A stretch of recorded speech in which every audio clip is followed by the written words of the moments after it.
देखिए ये question 2021 question number 36 section B का है। सेक्शन बी में सारे क्वेश्चन करने होते हैं, ठीक है।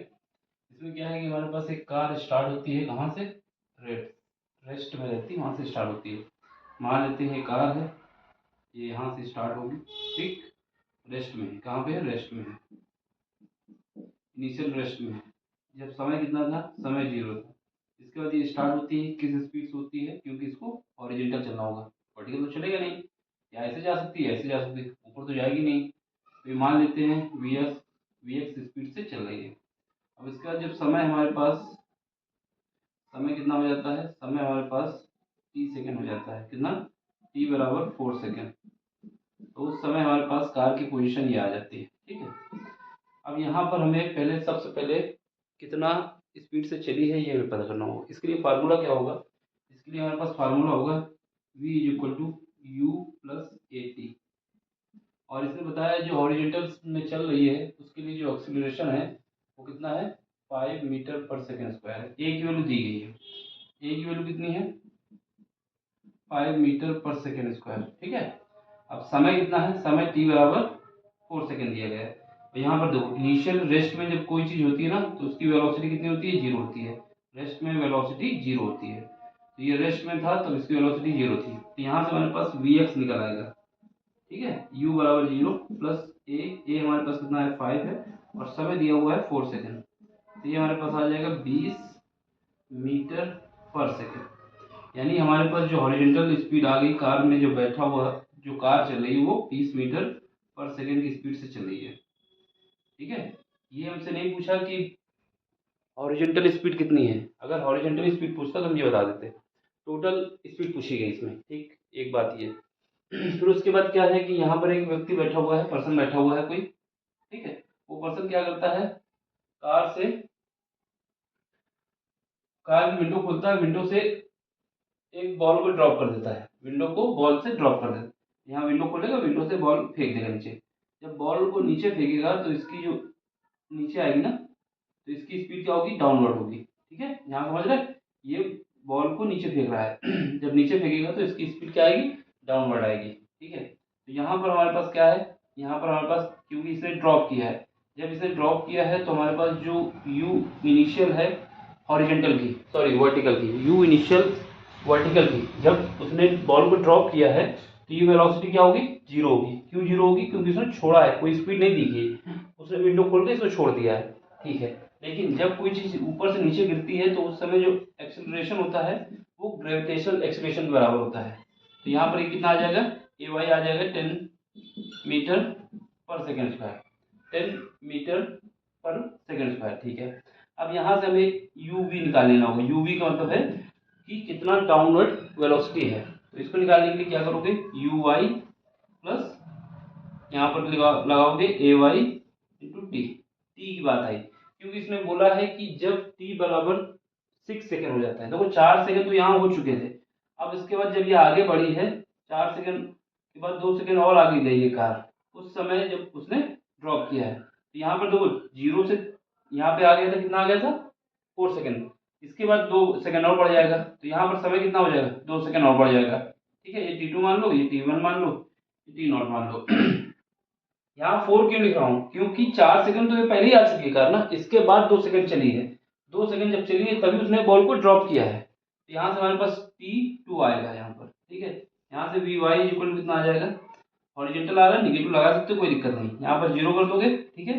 अब यहाँ पर ये कितना है, 10 है, और समय कितना आएगा, 2, ये कितना आ जाएगा 20 मीटर पर सेकेंड स्क्वायर। देखो ये वाला हमारा वी एक्स आया है, ये हमारा वी वाई आया है, लेकिन ये डाउनवर्ड है नीचे की तरफ, इस वजह से क्या होगा, निगेटिव ले सकते हो। तो इसको अगर हमें लिखना होगा तो हम इसको क्या लिख सकते हैं, रिजल्टेंट जो वेलोसिटी आएगी मेरे पास, एक वेलोसिटी हमारे पास ऐसे जा रही है जो कि क्या है, वी एक्स है, कितनी है, 20 मीटर पर सेकेंड है।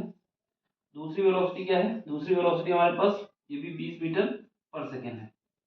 इन दोनों का रिजल्टेंट जो निकलेगा वही हमारे पास वेलोसिटी होगी, दोनों का जो रिजल्टेंट होगा। तो इसको निकालने की जब 90 डिग्री का एंगल बनता है, या तो ये आई कैप हो जाएगा, ये माइनस जे कैप हो जाएगा, फिर उसके बाद मैग्नीट्यूड ले लो, या फिर इसका जब रिजल्टेंट निकालेंगे तो v इज इक्वल टू क्या आ जाएगा, under root v x square plus v y square. तो यहाँ से हमारे पास कितना आ जाएगा, यहाँ से हमारे पास वी एक्स कितना है 20 है, 20 का स्क्वायर प्लस 20 का स्क्वायर। यहाँ 20 का स्क्वायर जब बाहर निकालोगे तो 20 आएगा और बचेगा √2 मीटर पर सेकेंड स्क्वायर, सॉरी मीटर पर सेकेंड।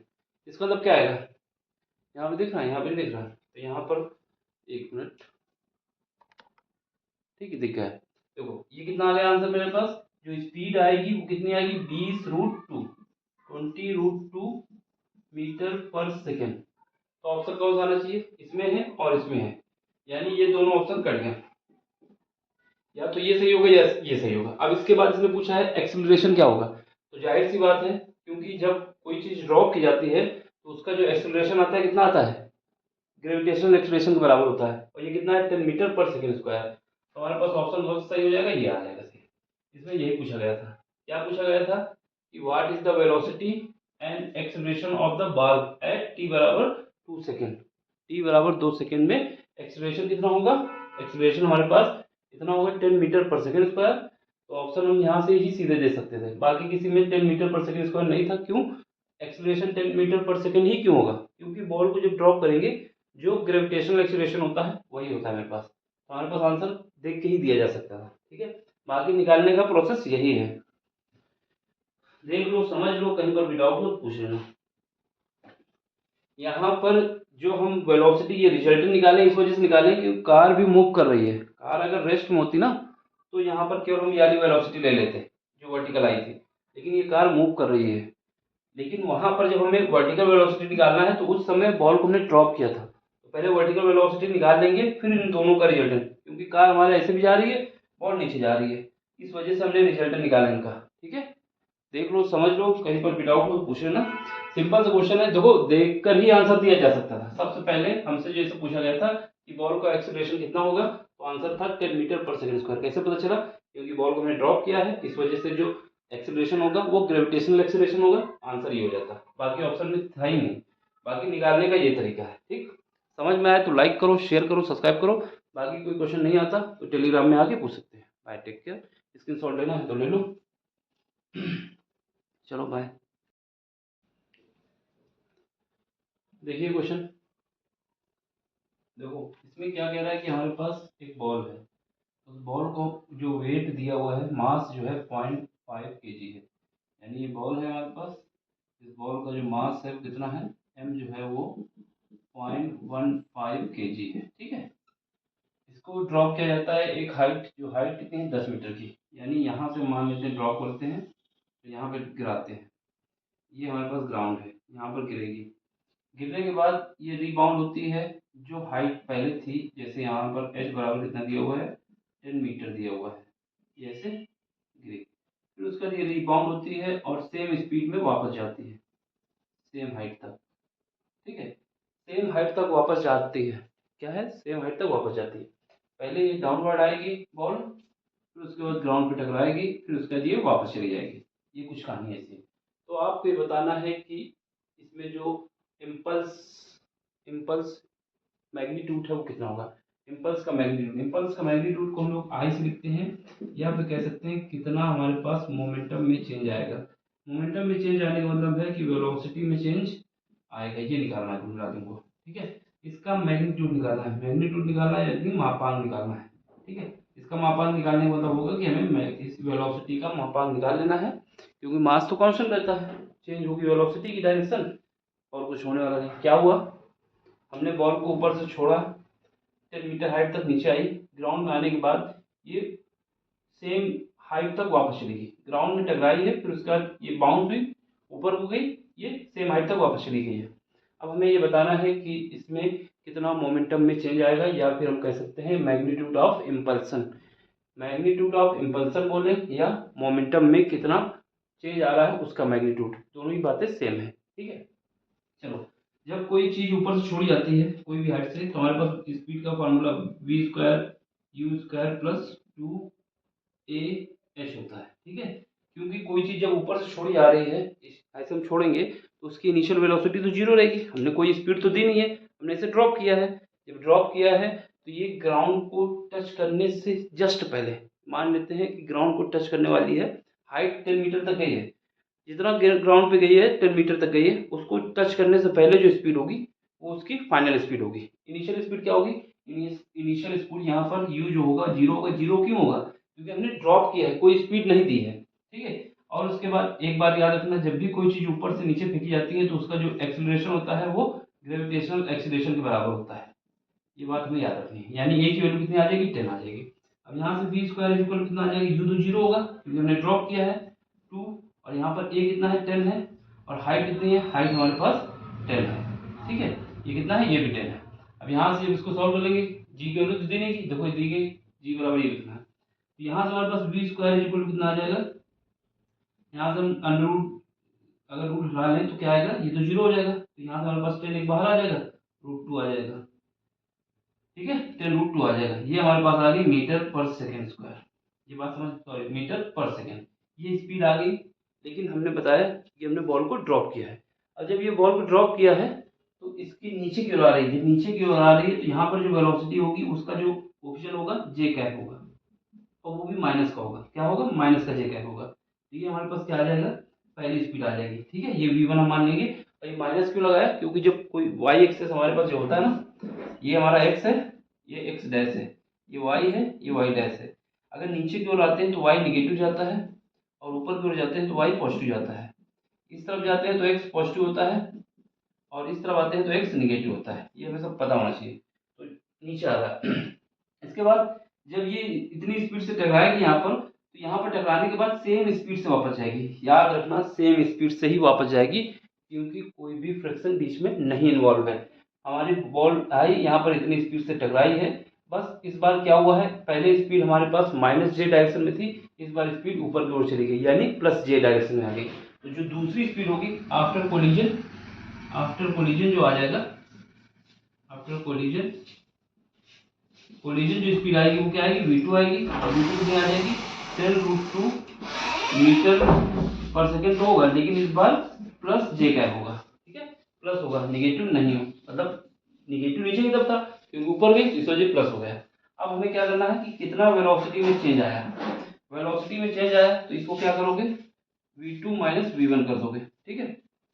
अब यहाँ पे लिख दो, दोनों का के जे कैप है तो कोई मतलब नहीं, जे कैप हम सीधे लिख लेते हैं, ठीक है। यहाँ पर क्या लिखोगे? 10 √2, यहाँ पे क्या लिखोगे? माइनस, फिर ये क्योंकि ये v1 क्या है? निगेटिव है, ये निगेटिव है ना, ये माइनस जे कैप था, इस वजह से कितना आ जाएगा? ये हमारे पास 10 √2 आ जाएगा, ठीक है। तो यहाँ से जब निकाल के लाएंगे तो कितना आ जाएगा हमारे पास? ये आ जाएगा 20 √2, और ये हमारे पास आ जाएगा, क्या आ जाएगा? मीटर पर सेकेंड स्क्वायर। और ये हम इसको जे कैप मान लेते हैं, पॉजिटिव का, ठीक है। क्योंकि जब डिफरेंस निकालोगे तो हमारे पास जो चेंज आया वेलोसिटी में इतना आ गया है 20 √2, ठीक है। अब जब चेंज आ गया तो हमें क्या निकालना है? इसका मैग्नीट्यूड निकालना है। किसका मैग्नीट्यूड निकालना है? इम्पल्सन का मैग्नीट्यूड, यानी मोमेंटम का चेंज। ये कितना आया है? 0.15। ये हमारे पास मास है, क्या है? मास है। और वेलोसिटी का चेंज कितना निकाला है हमने? वेलोसिटी का चेंज ये निकाला है, 20 √2 निकाला है, ठीक है। और यहाँ पे जब सॉल्व करेंगे तो कितना आ जाएगा? ये हमारे पास 30 आ जाएगा, जीरो तो जीरो हट जाएगा, तो 3 √2, ये हमारे पास आ जाएगा kg मीटर पर सेकेंड। तो ऑप्शन कौन सा आ जाएगा? ऑप्शन हमारे पास आ जाएगा, एक और ऑप्शन नहीं दिया, 3 √2। अब इसको देखो, यहाँ पर कोई ऑप्शन तो दिया नहीं है, इसका मतलब क्या है? इसी √2 की वैल्यू हमें पुट करनी होगी। √2 की वैल्यू जो पुट करो कितना आएगा? 1.414 आता है। तो इससे मल्टीप्लाई करो तो यहाँ पर कितना आ जाएगा? 4 3 12, 4 एकम 4, 3 एकम 3, 3 1 4, फिर उसके बाद 4 3 12, फिर उसका 4, 3 एकम 3 4। तो यहाँ हमारे पास ये आ जाएगा। इसका मतलब जो हमारे पास अप्रोक्सीमेट आंसर आएगा ये आ जाएगा kg मीटर पर सेकेंड। ऑप्शन सेकेंड आ जाएगा, ठीक है। देखो, ये बताने में 6 मिनट जो लगा, इतना टाइम लगेगा नहीं, हमें बस देखना है कि वेलोसिटी क्या आएगी। ये वाला फार्मूला लगा दोगे, यहाँ से एक वेलोसिटी निकलेगी। जो वेलोसिटी निकली है वो हमारे पास निगेटिव है। निगेटिव क्यों है? क्योंकि नीचे की ओर लग रही थी। फिर उसके बाद दूसरी वेलोसिटी ऊपर की ओर हो जाएगी, क्योंकि ये सेम हाइट पर वापस उसको जाना है। तो दोनों वेलोसिटी का जो चेंज आएगा, कुल मिलाकर दोनों स्पीड, दोनों वेलोसिटियों को जोड़ देना है, ठीक है। क्योंकि एक हमारे पास निगेटिव है, एक पॉजिटिव है, हमें चेंज निकालना है। v2 - v1, v1 हमारे पास क्या है? निगेटिव है, v2 हमारे पास पॉजिटिव है। पॉजिटिव है क्योंकि ऊपर की ओर है, ये निगेटिव है। फिर उसका चेंज इन वेलोसिटी निकालेंगे। अब हमें मैग्नीट्यूड निकालना है, इस वजह से हमने जे कैप हटा दिया। अगर जे कैप लगाना चाहे तो लगा भी सकते हैं, ठीक है, उससे कोई दिक्कत नहीं आएगी। इसका स्क्रीनशॉट ले लो, समझ लो। ठीक, तो हमने क्या किया है, इसको ऐड कर दिए हैं। अगर आपको जे कैप यहाँ पे लगाना लगा दो, क्योंकि मैग्नीट्यूड निकालोगे तो इसका स्क्वायर करना होता है, तो स्क्वायर रूट करोगे तो स्क्वायर रूट के अंदर केवल जे कैप का कोफिशिएंट है, सीधे निकल के चला आएगा। तो हमारे पास जब इसका आंसर निकालेंगे तो आंसर ये आएगा, ऑप्शन नंबर सेकेंड आएगा। ठीक, समझ लो एक बार, इंपॉर्टेंट क्वेश्चन है। सबसे पहले इसने बोला था कि हमने 10 मीटर की हाइट से एक बॉल को ड्रॉप किया है, बॉल का मास इतना है। जब ये ड्रॉप किया जा रहा है, इसका मतलब इसको हमने छोड़ा है, कोई स्पीड नहीं दी है, इनिशियल स्पीड 0 होगी। तो यहाँ पर ग्राउंड को टच करने से जस्ट पहले जो वेलोसिटी आएगी वो इतनी आ जाएगी। ये निगेटिव क्यों आई है, क्योंकि नीचे की ओर है। यहाँ पर एक्सेलरेशन ए जी क्यों हो गया, क्योंकि जब कोई चीज़ ऊपर से फेंकी जाती है तो वहाँ पर जो ग्रेविटेशनल एक्सीलरेशन होता है वही आता है ए के बराबर, तो उसका यूज कर लिया। फिर उसका दूसरी स्पीड इतनी ही क्यों आ गई, क्योंकि इसने बोला है कि सेम स्पीड, ये जो है सेम हाइट को अचीव कर रहा है। सेम हाइट को तभी अचीव कर सकता है ये जब सेम स्पीड से पहुंचे, इस वजह से तभी इसकी सेम हाइट पहुंच सकता है। अगर स्पीड कम ज़्यादा होगी तो फिर ऊपर पहुंच नहीं पाएगा। तो यहाँ से हमारे पास ये कंडीशन आ गई थी, दोनों स्पीड का डिफरेंस निकाल लिया। उसके बाद हमारे पास जो मोमेंटम का चेंज था, जिसको इम्पल्स का मैग्नीट्यूड कहा जा रहा था, दोनों ही बातें सेम है। ठीक है, समझ लो, समझ में आया हो तो लाइक करो, शेयर करो, सब्सक्राइब करो। बाकी कोई क्वेश्चन समझ में नहीं आता टेलीग्राम में आके अपना क्वेश्चन पूछ सकते हो। ठीक, बाय, टेक केयर। देखिए इस क्वेश्चन में, इसमें क्या बताया जा रहा है कि हमारे पास जो रॉड है उसकी लेंथ कितनी है, इसकी लेंथ जो है वो 200 सेंटीमीटर की है, 200 सेंटीमीटर की लेंथ है। ठीक है, इसके बाद एक मास 2 केजी लटकाया गया है जो कि 20 सेंटीमीटर की दूरी पे है। ये जो हमारे पास बना हुआ है, ये हमारे पास बना हुआ है जो एरो, ये बता रहा है कि इस पॉइंट पे, जो कि यहाँ से लेके 40 सेंटीमीटर की दूरी पे है, ये इसको बैलेंस में रखे हुए हैं। कैसे रखे हुए, बैलेंस में रखे हुए। अगर ये ऐसे है तो इसको बैलेंस में रखने के लिए हमने एक गुटका लगा दिया है नीचे। अब ये बैलेंस में है, इसमें बैलेंस बैलेंस मतलब है इक्विलिब्रियम में है, ये गिरेगी नहीं। लेकिन इसको बैलेंस करने के लिए एक मास यहाँ पे लगाया गया है 2 केजी का, दूसरा मास यहाँ पे लगाया गया है, कितना है, एम, इसका ही मान बताना है। और इसकी यहाँ से जो डिस्टेंस है वो 160 सेंटीमीटर की है। ठीक है, तो हमें ये बताना है। इसके अलावा इस जो रॉड है इसका मास दिया हुआ है, कितना मास है, मास है 500 ग्राम। 500 ग्राम है, तो इसको जब हम उसमें बदलेंगे, किसमें बदलेंगे, केजी में बदलेंगे, तो ये हमारे पास आ जाएगा 0.5 केजी। ठीक है, ये हमारे पास मास आ जाएगा, 0.5 केजी आ जाएगा। देखो, जब भी मास दिया होता है तो मास को अगर एक्सेलरेशन से मल्टीप्लाई कर दिया जाए तो वो फोर्स हो जाता है। क्या हो जाता है, फोर्स हो जाता है। तो यहाँ पर अगर हमारे पास 2 केजी मास दिया गया है, इसको जी से मल्टीप्लाई कर दिया जाएगा तो यहाँ का इसका वेट हो जाएगा, उसी को फोर्स कहेंगे।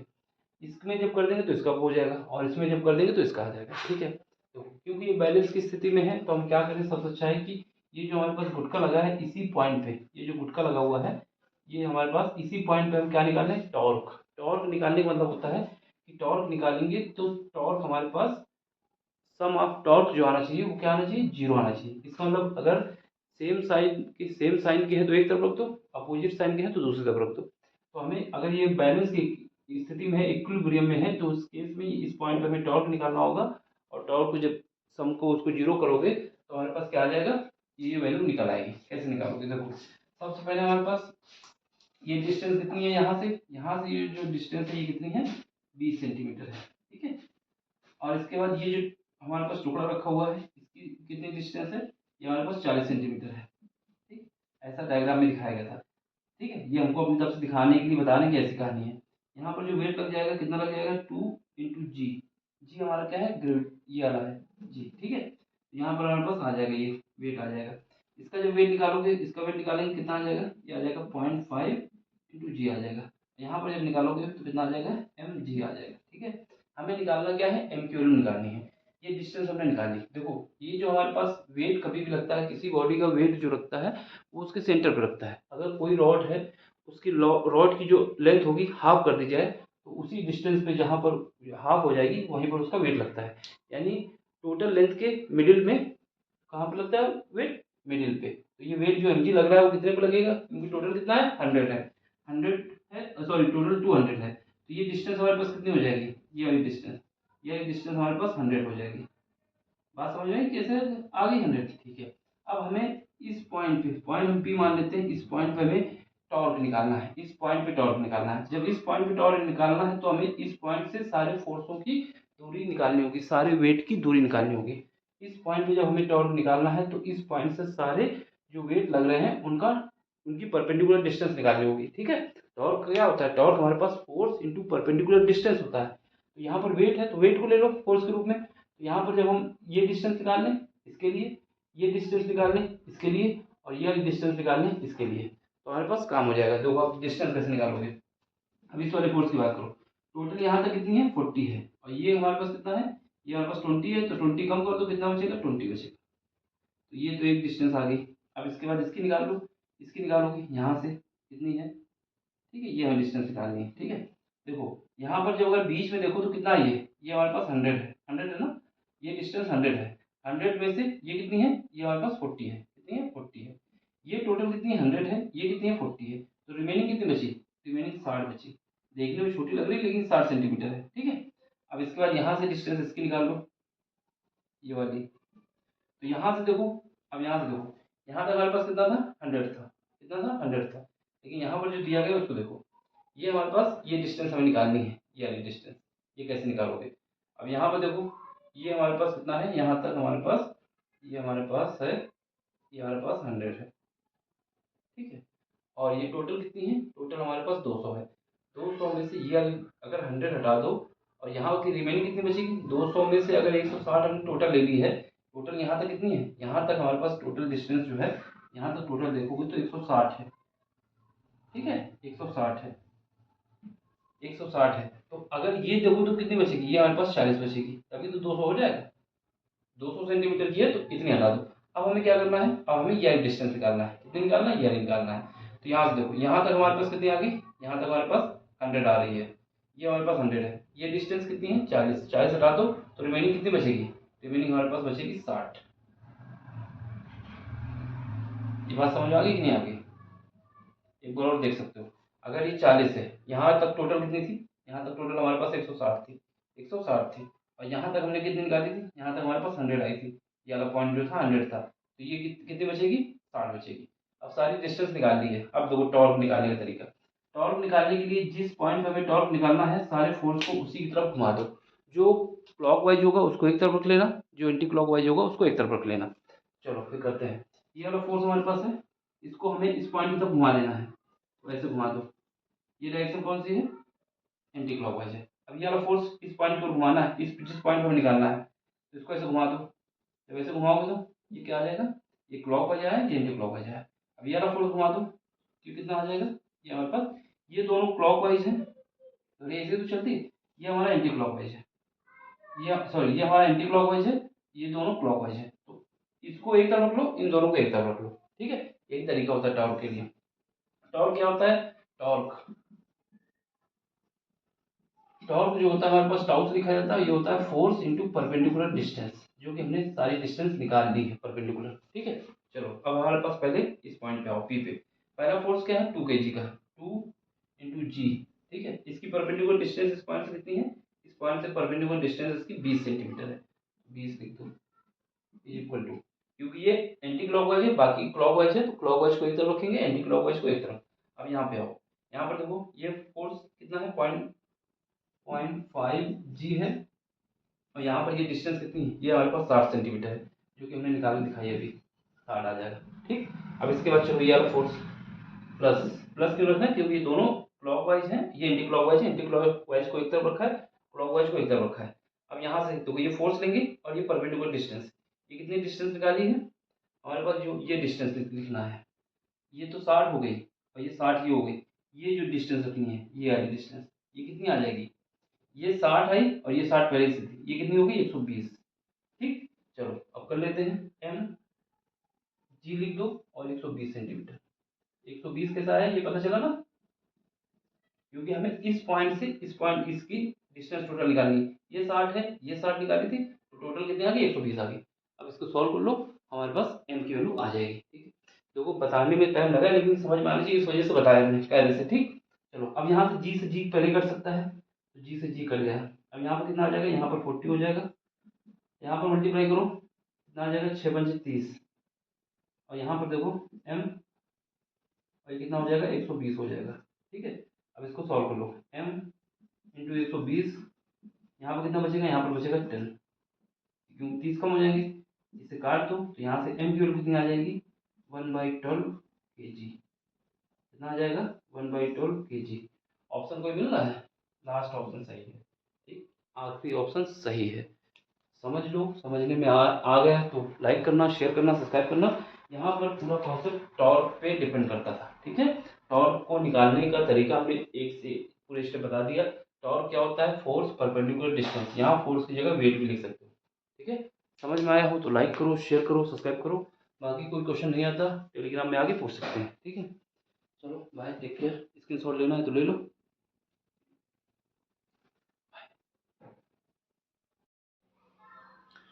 देखिए क्वेश्चन, इसमें क्या है कि हमारे पास एक ऑब्जेक्ट रखा हुआ है। यहाँ पर मान लेते हैं ऑब्जेक्ट रखा हुआ है। ये हमारा कौन सा लेंस है, कॉन्वेक्स लेंस है। इस लेंस की जो फोकस दूरी दी गई है कितना है, कॉन्वेक्स लेंस है, इसकी फोकस दूरी है क्योंकि एफ है वो है 30 सेंटीमीटर। ये याद रखना है, कॉन्वेक्स लेंस की फोकस दूरी को पॉजिटिव लेते हैं। ठीक है, इसके बाद यहाँ से 40 सेंटीमीटर की दूरी पर एक प्लेन मिरर रखा हुआ है। ये क्या है, प्लेन मिरर है। ठीक है, अब आपसे ये कहा जा रहा है कि ये और ये इसकी प्रिंसिपल एक्सिस है कॉन्वेक्स लेंस की, और जो मिरर रखा गया है इसकी प्रिंसिपल एक्सिस के परपेंडिकुलर रखा गया है। कैसे रखा गया है, परपेंडिकुलर। अब हमसे पूछा जा रहा है, क्या पूछा जा रहा है कि हमसे पूछा जा रहा है कि जो फाइनल इमेज बन के तैयार होगी, जो फाइनल इमेज बन के तैयार होगी वो कहाँ पे होगी, ये पूछा जा रहा है। ठीक है, फाइनल इमेज के विषय में बताना है, वो कहाँ पे होगी ये बताना है। देखो इसके बाद 4 ऑप्शन दिए गए हैं, कौन सा ऑप्शन सही आएगा ये हमें देखना है। ठीक, तो सबसे पहले हमारे पास क्या है, प्लेन मिरर है। और हमारे पास लेंस का फार्मूला क्या होता है, लेंस का फार्मूला हमारे पास होता है, लेंस का जो फार्मूला होता है 1/f equal to 1/v minus 1/u होता है। ठीक है, 1/f equal to 1/v minus 1/u। ये जो हमारे पास v होता है ये कितनी दूरी पे इमेज बन रही है उसकी डिस्टेंस होती है। u कितनी दूरी पे ऑब्जेक्ट रखा हुआ है, कितनी दूरी पे ऑब्जेक्ट रखा हुआ है। ठीक है, अगर ये हमारे पास ऐसे देखा जाए, यहाँ पर ऑब्जेक्ट रखा हुआ है, कितनी दूरी पे रखा हुआ है 60 सेंटीमीटर। और हमेशा याद रखना ये इसका पोल है, इसको हम सेंटर पे मान लेते हैं। ठीक है, सेंटर पे मान लेते हैं। पोल ये होते हैं और ये होते हैं। देखो अगर हम लेंस के लेफ्ट साइड दूरी नापेंगे, लेंस के लेफ्ट साइड नापेंगे तो हमेशा वैल्यू को निगेटिव लेना है, और लेंस के राइट साइड वैल्यू लेंगे तो पॉजिटिव लेना है, ये याद रखना है। ठीक है, सिंपल सा तरीका यही होता है कि हमारे पास x और ये x डैश होता है। इस तरफ जाते हैं अगर तो x की वैल्यू पॉजिटिव आती है, और अगर इस तरफ आते हैं तो x की वैल्यू निगेटिव आती है। तो वही कॉन्सेप्ट याद रखना है, अगर लेंस के हम इस तरफ जाएंगे तो निगेटिव लेना है, और इस तरफ जाएंगे तो पॉजिटिव लेना है। फिलहाल हमें u दिया हुआ है, u कितना है, u हमारे पास माइनस का 60 सेंटीमीटर। माइनस क्यों ले रहा हूँ, मैं पहले बता चुका हूँ, लेंस ये पोल होता है, पोल के अगर इस तरफ हमको चलना है तो हमें वैल्यू निगेटिव लेनी है। ठीक है, ये इसका जो रियल कॉन्सेप्ट होता है कि यहाँ से जब हम लाइट मारते हैं तो लाइट ऐसे जाएगी इधर को। ठीक है, जब हमें लाइट के अपोजिट चलना होता है तो नेगेटिव लेंगे। लाइट को आना ऐसे है लेकिन हमें डिस्टेंस नापने के लिए लेंस से इस तरफ जाना होगा। ठीक है, लेकिन हमने याद करने का तरीका ये होता है कि ये याद रखो, वही सेम कॉन्सेप्ट हो जाएगा। अब यहाँ पर देखो एफ, हमेशा याद रखना है कि जो हमारे पास फोकस दूरी होती है कॉन्वेक्स लेंस की, कौन सा लेंस है, कॉन्वेक्स। तो कॉन्वेक्स लेंस अगर कहीं पर होता है तो उसकी फोकस दूरी पॉजिटिव होती है। ये कितनी है, ये हमारे पास 30 सेंटीमीटर है, ये दिया हुआ है 30 सेंटीमीटर की फोकल लेंथ है। ठीक, फोकल लेंथ दी गई है। अब चलो, अब हमारे पास क्या है, लेंस का फार्मूला लगा दो। यहाँ 1/f यानी 30 इज इक्वल टू, यहाँ 1/v इसके विषय में हमको पता नहीं है क्या है, हमने ऐसे लिख दिया, माइनस 1/60। माइनस का 60 क्यों लिख रहा हूँ, क्योंकि लेंस के इस तरफ आ रहा हूँ। तो काटोगे यहाँ से हमारे पास क्या आएगा, 1/v इज इक्वल टू, इस वाले को 60 को यहाँ ले आएंगे, 1/30 माइनस 1/60। ठीक है, अब एलसीएम ले लो, जब एलसीएम लोगे तो कितना आ जाएगा, एलसीएम आ जाएगा 120, 120 एलसीएम आ जाएगा दोनों का।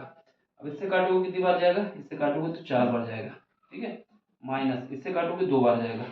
यहाँ पर आपका कितना आ जाएगा, 2/120, काट दो कितना आएगा 60 आएगा। तो यहाँ से हमें पता चला कि जो v आ रहा है, v कितना आ रहा है, v हमारे पास 60 सेंटीमीटर आ रहा है। कितना आ रहा है, 60 सेंटीमीटर। इसका मतलब क्या है, जो इमेज बन के तैयार होगी वो इमेज कहाँ बनेगी, इसको हम रब कर देते हैं। ठीक है, वो इमेज हमारे पास, ये 40 तो आ ही चुका है, यहाँ पर इसको और आगे बढ़ा दो, यहाँ पे इसको हम आगे और बढ़ा देते हैं, तो इसकी जो फाइनल इमेज बन के तैयार होगी, ऐसे जाएगा ऐसे जाएगा, इसकी जो इमेज बन के तैयार होगी वो हमारे पास यहाँ पे बन के कहीं तैयार होगी। ठीक है, ये कितना हो जाएगा, ये हमारे पास 20 सेंटीमीटर हो जाएगा। ये 20 सेंटीमीटर कैसे हो जाएगा, सुनो, क्योंकि यहाँ से जो डिस्टेंस हमारे पास इमेज की आई है वो कितनी आई है, 60 सेंटीमीटर। कितनी आई है, 60 सेंटीमीटर। तो यहाँ से ये कितना है, 60 सेंटीमीटर है, लेकिन 40 सेंटीमीटर की दूरी पे ये क्या रखा हुआ है, प्लेन मिरर रखा हुआ है। तो 40 तो ये हो जाएगा, रिमेनिंग क्या बचेगी, 20 बचेगी। तो ये हमारे पास 60 सेंटीमीटर है, इस वजह से 20 सेंटीमीटर है। अब ऑप्शन देख लो, कौन सा ऑप्शन निकल के आ रहा है। जो फाइनल इमेज बन के तैयार हो रही है वो 20 सेंटीमीटर की दूरी पे है, लेकिन किससे है, 20 सेंटीमीटर की दूरी पे है प्लेन मिरर से। दूसरी बात, जो फाइनल इमेज बन के तैयार हो रही है वो कॉन्वेक्स लेंस से कितनी दूरी पे है, वो कॉन्वेक्स लेंस से हमारे पास 60 सेंटीमीटर की दूरी पे है। दूसरी बात, ये इमेज यहाँ पर बन के दिख रही है, ये वर्चुअल इमेज नहीं है बल्कि रियल इमेज है। कैसी है, रियल, क्योंकि हमें वास्तविक रूप से बनती हुई दिखाई दे रही है। वर्चुअल का मतलब है जिसका आभास किया जा सके। यहाँ पर क्या है, ये डायरेक्ट हमको बनते हुए दिख रही है। इसका मतलब क्या हुआ, हमारे पास जो इमेज बनेगी वो रियल होगी, और 20 सेंटीमीटर की दूरी किससे है, प्लेन मिरर से, और 60 सेंटीमीटर की दूरी किससे है, कॉन्वेक्स लेंस से। ऑप्शन देख लो, पहला बोला जा रहा है 20 centimetre from the lens, lens नहीं है, लेंस से 60 सेंटीमीटर की दूरी पे है, तो ये तो गलत हो जाएगा। फिर उसके बाद क्या है, 30 सेंटीमीटर फ्रॉम द लेंस, नहीं, 60 सेंटीमीटर है, लेंस से 60 सेंटीमीटर की, ये भी गलत हो गया। 30 सेंटीमीटर फ्रॉम द प्लेन, नहीं, इससे प्लेन से 20 सेंटीमीटर की दूरी पे, ये दूरी कितनी है, 20 सेंटीमीटर है, तो ये भी गलत हो गया। ऑप्शन यही बचेगा, 20 centimetre from the plane mirror. और ये क्या है, it would be virtual image. Virtual image, यहाँ पे रियल और वर्चुअल में कॉन्सेप्ट थोड़ा समझ लो। अगर ये हमारे पास प्लेन मिरर ना रखा होता, क्योंकि ये प्लेन मिरर है, अगर ये प्लेन मिरर ना रखा होता, अब इसको हम यहाँ पर रिफ्लेक्ट करके यहाँ पर इमेज बना देते, ठीक है, यहाँ पर रिफ्लेक्ट करके बना देते, लेकिन इसकी वजह से क्या हुआ है, इसकी वजह से यहाँ पर रियल और वास्तविक, ये प्लेन मिरर की वजह से इमेज जो है ये यहाँ पे कहीं बन गई है आके, 20 सेंटीमीटर पीछे बन जाएगी आके, ठीक है, ये बन जाएगी। लेकिन ये याद रखना है, इसकी इमेज बननी थी कितनी, 20 सेंटीमीटर, कहाँ से, प्लेन मिरर के उस तरफ बननी थी, लेकिन इसकी जो वास्तविक देखो, इसकी वजह से दिखेगी नहीं, लेकिन बन के तैयार होगी यहाँ पर। इसका आभास कहाँ पे होगा, हमें 20 सेंटीमीटर का होगा, और ये इमेज हमने यहाँ पर दिखा दिया है, ये आइडिया के रूप में कर सकते हो, क्योंकि प्लेन से रिफ्लेक्ट होगी ये यहाँ से बन जाएगी। ठीक, तो हमें क्या याद रखना है, 20 सेंटीमीटर कहाँ से बन रही है, प्लेन मिरर से, ठीक है, दूर बन रही है, और इसके बाद ये वर्चुअल है, रियल नहीं है, आभास होगा केवल। ठीक है, अगर ये प्लेन मिरर ना रखा होता तो रियल बन जाती, वहाँ पर जो पहले बताया था वो गलत हो जाएगा कॉन्सेप्ट। इसको देख लो, समझ लो, ठीक है, वर्चुअल बनेगी। वर्चुअल क्यों बन रही है, क्योंकि यहाँ पर ये प्लेन मिरर ना रखा होता तो ये 20 सेंटीमीटर आगे बन के तैयार होती, तो जितनी डिस्टेंस यहाँ पे बनना है आगे वो हमने इसको यहाँ पे दिखा दिया है। ठीक, तो इसका आभास होगा, अगर ये प्लेन मिरर ना होता तो वर्चुअल हो जाती। ठीक, समझ में आया हो तो लाइक करो, शेयर करो, सब्सक्राइब करो। बाकी मिलते हैं अगले क्वेश्चन में, अगले कॉन्सेप्ट के साथ। ठीक है, thank you for watching, bye, take care. कोई क्वेश्चन नहीं आता तो टेलीग्राम में आके पूछ सकते हैं। बाय। देखिए, क्वेश्चन नंबर 41 है, और दिया गया है कि हमारे पास स्टेप डाउन ट्रांसफार्मर है। स्टेप डाउन ट्रांसफार्मर मतलब है कि पावर ज़्यादा देंगे, सप्लाई जो वोल्टेज आएगा बाहर वो कम आएगा। ठीक, इसके किससे कनेक्ट किया गया है, एसी, और जो सप्लाई दी जा रही है 220 वोल्ट की सप्लाई दी जा रही है। फिर उसके बाद जो वहाँ से आउटपुट निकलता है वो 11 वोल्ट और 44 वॉट लैम्प के लिए सही होता है। इससे ज़्यादा अगर वोल्टेज वहाँ से आएगा तो वो लैम्प खराब हो जाएगा। ठीक है, अब इसमें हमसे पूछा जा रहा है कि हमें बताना है what is the current primary circuit, यानी प्राइमरी सर्किट में क्या करंट थी। इसके अलावा बताया जा रहा है कि इग्नोर करना है पावर लॉस को। ठीक, इग्नोर करना है पावर लॉस को। देखो, सबसे पहले हमें ट्रांसफार्मर के विषय में कुछ पता होना चाहिए। ये हमारे पास ट्रांसफार्मर है। स्टेप डाउन का मतलब होता है कि सप्लाई ज़्यादा दी जाती है, इनपुट ज़्यादा होगा, आउटपुट कम आएगा। यहाँ पर हमने इसको कॉइल लगा दी, ठीक है, यहाँ पर भी कॉइल लगा दी। ये हमारा आउटपुट है, यहाँ से हमारे पास प्राइमरी करंट दी गई है, यहाँ से हमारे पास सेकेंडरी करंट है। ठीक है, यहाँ पर हमने लैंप लगा दिया है। इस लैंप के विषय में बताया जा रहा है कि इसका वोल्टेज जो होगा 11 वोल्ट का होगा, और जो पावर होगी वो 44 वाट की होगी। इतना दिया गया है। यहाँ पर जो सप्लाई किया गया है वो 220 वोल्ट की सप्लाई दी जा रही है। अब हमसे पूछा जा रहा है कि प्राइमरी में कितनी करंट होगी, कि इनिशियल करंट कितनी थी। सेकेंडरी पूछता वो भी बता देते, फिलहाल प्राइमरी पूछा गया है। हमेशा याद रखना, पावर जो होती है इनपुट इज इक्वल टू होती है पावर आउटपुट, ठीक है। और पावर का फार्मूला होता है कि वोल्टेज को अगर करंट से मल्टीप्लाई कर दिया जाए तो हमारे पास पावर आ जाती है, ठीक। हमें क्या निकालना है, हमें निकालना है प्राइमरी में कितनी करंट है, आईपी निकालना है, ठीक। तो देखो यहाँ पर आई पी और यहाँ का वोल्टेज कितना है वी पी, ठीक है।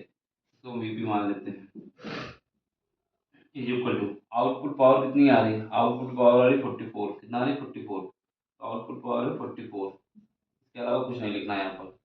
चलो अब इसको सॉल्व कर लो।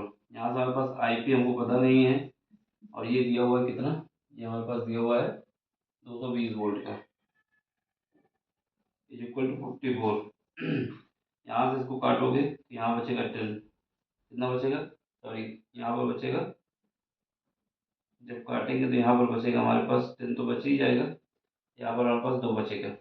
11 से 22 से काटोगे, 22 दूना 44, 22 से कम 22, फिर 2 से इसको काट दो, यहाँ पर 5 बचेगा। तो यहाँ से हम जब करंट निकालेंगे आई पी इक्वल कितना आ जाएगा, 1/5 आ जाएगा, जो कि हमारे पास 0.2 एम्पियर होगा। तो ऑप्शन हमारा पहला ही सही हो जाएगा, ठीक। ये डायग्राम बना के वहाँ दिखाना नहीं, ये हमने आपको समझाने के लिए बताया कि ये कहानी होती है।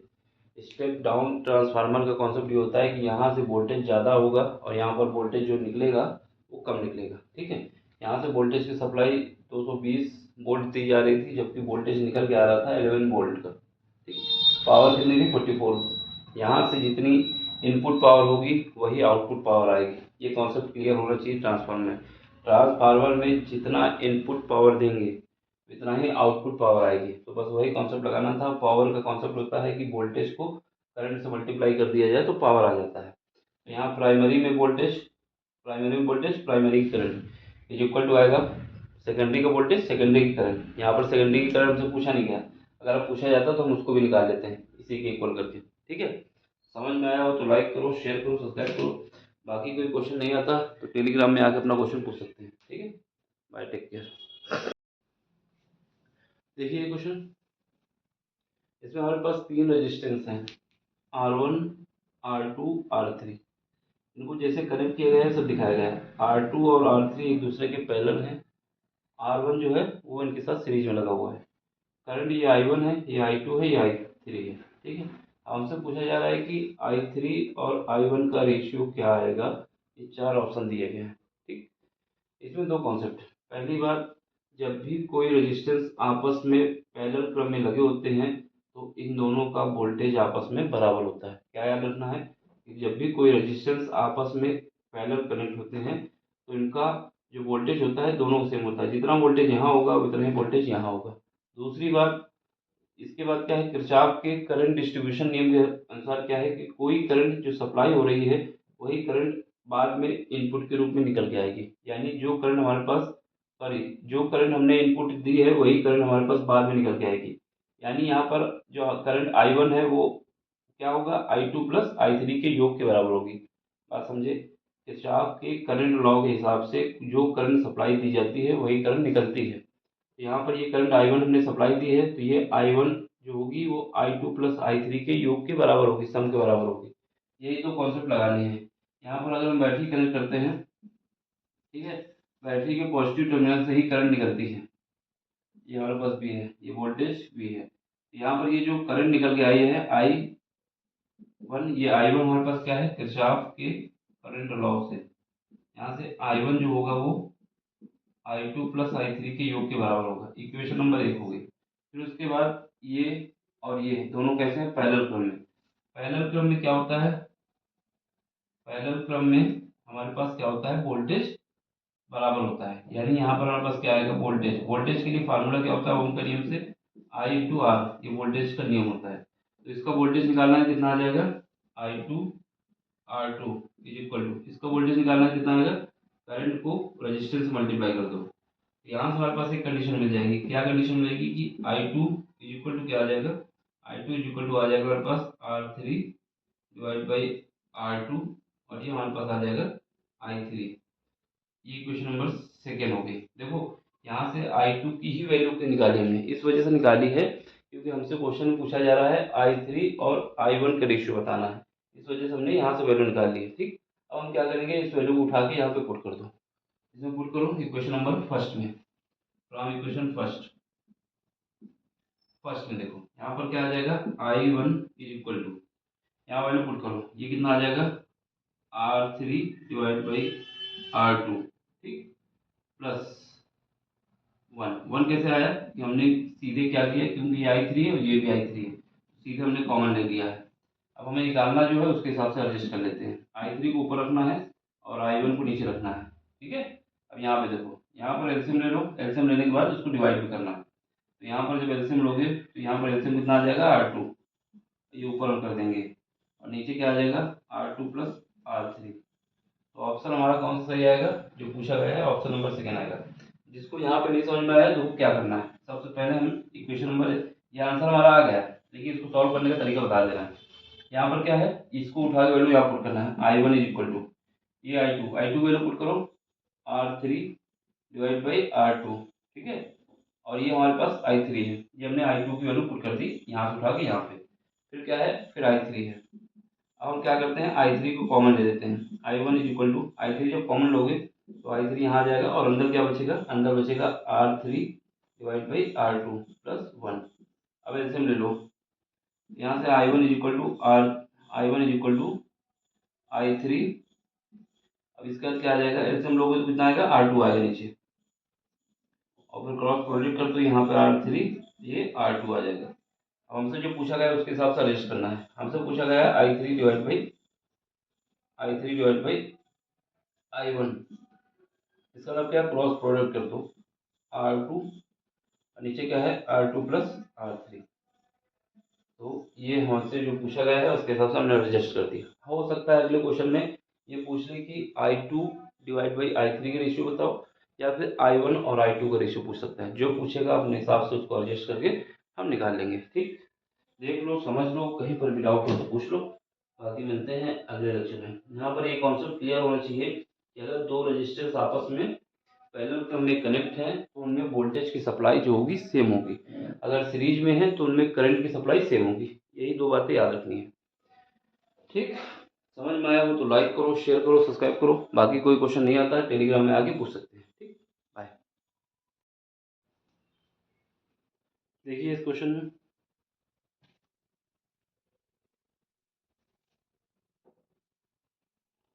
ठीक, देखिए इसमें इसमें दिया गया है हमारे पास प्रोडक्ट किसका, फोर्स का और मैग्नेटिक फील्ड वेलोसिटी के साथ चार्ज दिया गया है। चार्ज के विषय में बताया जा रहा है कि चार्ज जो है वो 1 कूलाम का है और जो वेलोसिटी है ये दी गई है। ठीक है, जो इनका फोर्स का प्रोडक्ट निकल के आता है ये निकल के आता है। अब आपको ये बताना है कि जो हमारे पास मैग्नेटिक फील्ड है इसका कंप्लीट एक्सप्रेशन क्या होगा। ठीक, देखो सबसे पहले हमारे पास जो फोर्स दिया हुआ है उसके हिसाब से देखो, यहाँ पर फोर्स कभी भी दिया होता है मैग्नेटिक फील्ड के साथ तो हम लोग क्या करते हैं, चार्ज, वेलोसिटी और फोर्स का क्रॉस प्रोडक्ट निकाल लें। याद रखना वेलोसिटी आगे रहती है और बी हमारा पीछे रहता है, वैसे यहाँ पर दिया हुआ है, कोई दिक्कत नहीं होनी चाहिए। ठीक है, अब यहाँ पे देखो सबसे पहले हमें क्या निकालना होगा, क्योंकि इसकी वैल्यू तो 1 है, क्यू वैल्यू क्या है 1 है, ये हमारे पास क्या आ जाएगा, इसका क्रॉस प्रोडक्ट निकाल लें और फिर उसके बाद जो एफ की वैल्यू दी गई है उसको रख के कंपेयर करके वैल्यू निकाली जा सकती है। चलो सबसे पहला काम हमारा क्या होगा, सबसे पहला काम होगा v क्रॉस b निकालना। ठीक, इसके लिए हम लोग क्या करते हैं, डिटरमिनेंट का यूज करते हैं, आई कैप, जे कैप और के कैप। ठीक है, अब यहाँ पे देखो वेलोसिटी का कोफिशिएंट जो है लिख लो, 2 है, 4 है और 6 है। अब इसके बाद जो बी हमारे पास मैग्नेटिक फील्ड है उसका एक्सप्रेशन इस रूप में दिया हुआ है, उसकी जगह पे हमें ये लिख सकते हैं। ठीक है, यानी आई कैप कितना है, बी है, जे कैप कितना है, ये भी बी है, और के कैप कितना है, बी नॉट है, ये हमने लिख लिया। ठीक, अब इसको हम सॉल्व करते हैं। सबसे पहले आई कैप निकालना होगा, तो आई के सामने की रो और नीचे का कॉलम हटा देना है। बी नॉट का मल्टीप्लाई 4 से होगा तो 4 बी नॉट हो जाएगा। फिर यहाँ पर क्रॉस प्रोडक्ट होगा, माइनस का 6 बी हो जाएगा। ये हमारा आई कैप आ गया, माइनस का जे कैप क्योंकि माइनस आता है। अब इसके सामने की रो और कॉलम हटा दो, बी नॉट का 2 के साथ मल्टीप्लाई करो, 2 बी नॉट होगा। बी का 6 के साथ करो, माइनस का बी, माइनस का 6 बी होगा। फिर उसके बाद के कैप की बात आती है, प्लस का के कैप। यहाँ पर देखो इसके सामने की रो और कॉलम को हटाने के बाद बी का 2 के साथ मल्टीप्लाई तो ये 2 बी हो जाएगा। बी का 4 के साथ मल्टीप्लाई माइनस 4 बी हो जाएगा। ठीक, माइनस 4 बी हो जाएगा। अब इन दोनों का मल्टीप्लाई कर लेते हैं। ठीक है, यहाँ से देखो जब मल्टीप्लाई करोगे तो यहाँ से हमारे पास आई कैप है, ये तो ऐसे ही रहेगा। ये कितना आ जाएगा, 4 बी नॉट माइनस का 6 बी है। और यहाँ पर आ जाएगा माइनस, यहाँ पर हमारे पास कितना आएगा, माइनस का जे, ये आ जाएगा 2 बी नॉट माइनस का सी बी 6 बी। ये हमारे पास आ जाएगा माइनस का 2, दो कम हो जाएंगे, 2 बी और के आ जाएगा। देखो यही जो हमारे पास है ये फोर्स के बराबर है, और फोर्स की वैल्यू कितनी दी गई है, फोर्स की वैल्यू हमारे पास ये दी गई है। यानी इस इक्वेशन को हम किसके इक्वल कर सकते हैं, इस फोर्स के। यहाँ से कर दो, यहाँ पे दिखेगा, दिख जाएगा। यहाँ पर हम क्या करते हैं, इस फोर्स को यहाँ पर इक्वल कर देते हैं। फोर्स हमारे पास कितना दिया हुआ है, जो फोर्स दिया हुआ है उसको इक्वल कर दो, एफ आई कैप माइनस का 20 जे कैप और इसके बाद क्या है, प्लस का 12 के कैप है। ये हमारे पास दिया हुआ है। अब यहाँ पर आई कैप के कोफिशिएंट को आई के साथ मल्टीप्लाई कर दो, इक्वल कर दो। जे कैप के कोफिशिएंट को जे कैप के साथ इक्वल कर दो, और के कैप को के के साथ कर दो। यही हमें करना है। ठीक है, comparing both side, comparing both side. जब कंपेयर करोगे तो आई कैप का कोफिशिएंट ये है, ये हमारे पास ये रहा, ये किसके इक्वल है, 4 के। यहाँ पर क्या आएगा, 4 B naught minus 6 B equal to आ जाएगा 4। ये कैसे आया, समझ में आ गया ना। ये आई है, यहाँ पर ये आई है, इन दोनों को इक्वल कर दिया। इक्वेशन नंबर हमारे पास पहले कहीं बनाई थी, कहीं नहीं बनाई, तो पहली इक्वेशन ये बना लेते हैं। दूसरा जे माइनस है, यहाँ पर भी जे माइनस है, ये माइनस लगा हुआ ना, माइनस माइनस, तो हमें सीधे क्या करना है, जे के कोफिशिएंट को इक्वल करना है। यानी 2 बी नॉट माइनस का कितना आ जाएगा, माइनस का हमारे पास आ जाएगा 6 बी, माइनस का 6 बी इज इक्वल टू किसके बराबर आएगा, 20 की। माइनस का 20 नहीं आएगा क्योंकि यहाँ पर माइनस लगा हुआ है। अगर यहाँ माइनस ना लगा होता जब माइनस का 20 करते, ये 20 के इक्वल आएगा। ये इक्वेशन नंबर हमारे पास सेकंड हो गई। ठीक है, अब इसके बाद देखो के कैप के कोफिशिएंट को इक्वल करो, तो यहाँ पर कितना है, यहाँ पर हमारे पास के कैप का ये है, कितना है, ये हमारे पास है माइनस, यहाँ पर माइनस है, यहाँ पर प्लस है, तो माइनस के, माइनस का 2b किसके इक्वल होगा, माइनस का 2b बराबर होगा 12 के। तो यहाँ से जब इसको सॉल्व करेंगे तो काट लेते हैं, तो यहाँ से b की वैल्यू कितनी आ जाएगी, b की वैल्यू आ जाएगी मेरे पास माइनस का 6। एक बार तो हो गई, b की वैल्यू आ गई। अब हमारे पास दो b हैं, कोई मतलब नहीं था, ये हमारे पास b निकला है। किसी एक इक्वेशन में b की वैल्यू रख दो, किसी एक इक्वेशन में b की वैल्यू रख दो, या फिर इन दोनों को सब्ट्रैक्ट कर दो सीधा ही। या तो इस b की वैल्यू किसी एक में रख दें, या दोनों को सब्ट्रैक्ट कर देते हैं। सब्ट्रैक्ट करेंगे तो चेंज हो जाएगा साइन, यहाँ से हमारे पास क्या होगा, ये माइनस का है, ये प्लस का हो जाएगा, तो ये कट जाएगा। यहाँ पर कितना बचेगा, यहाँ पर हमारे पास प्लस का 2 बी नॉट बचेगा। ठीक है, यहाँ पे क्या बचेगा, माइनस का, ये कितना बचेगा 16 माइनस का 16 बचेगा। यहाँ से बी नॉट की वैल्यू कितनी आ जाएगी, बी नॉट की वैल्यू आ जाएगी माइनस का 8। सारी वैल्यू निकल चुकी हैं। अब हमें क्या करना है, इस वैल्यू को इसमें उठा के वैल्यू पुट कर देना है। बी की वैल्यू कितनी आएगी, माइनस का 6, माइनस का 6 आई कैप, फिर इसके बाद क्या है प्लस, फिर इसके बाद हमारे पास यहाँ पर बी है तो कितना आएगा, माइनस का 6 जे कैप, फिर उसके बाद बी नॉट कितना निकाला, माइनस का 8, माइनस का 8 के कैप। तो ये हमारा फाइनल आंसर आ गया मैग्नेटिक फील्ड के लिए। तो ऑप्शन कौन सा सही होगा, सेकंड ऑप्शन सही होगा। सिंपल सा क्वेश्चन है, बस हमें लॉजिक पता होना चाहिए कैसे करना था। समझ में आया हो तो लाइक करो, शेयर करो, सब्सक्राइब करो। बाकी कोई क्वेश्चन नहीं आता टेलीग्राम में आकर अपना क्वेश्चन पूछ सकते हैं, इसको देख लो। ठीक है, मिलते हैं बाकी अगले लेक्चर में। Thank you for watching, bye, take care.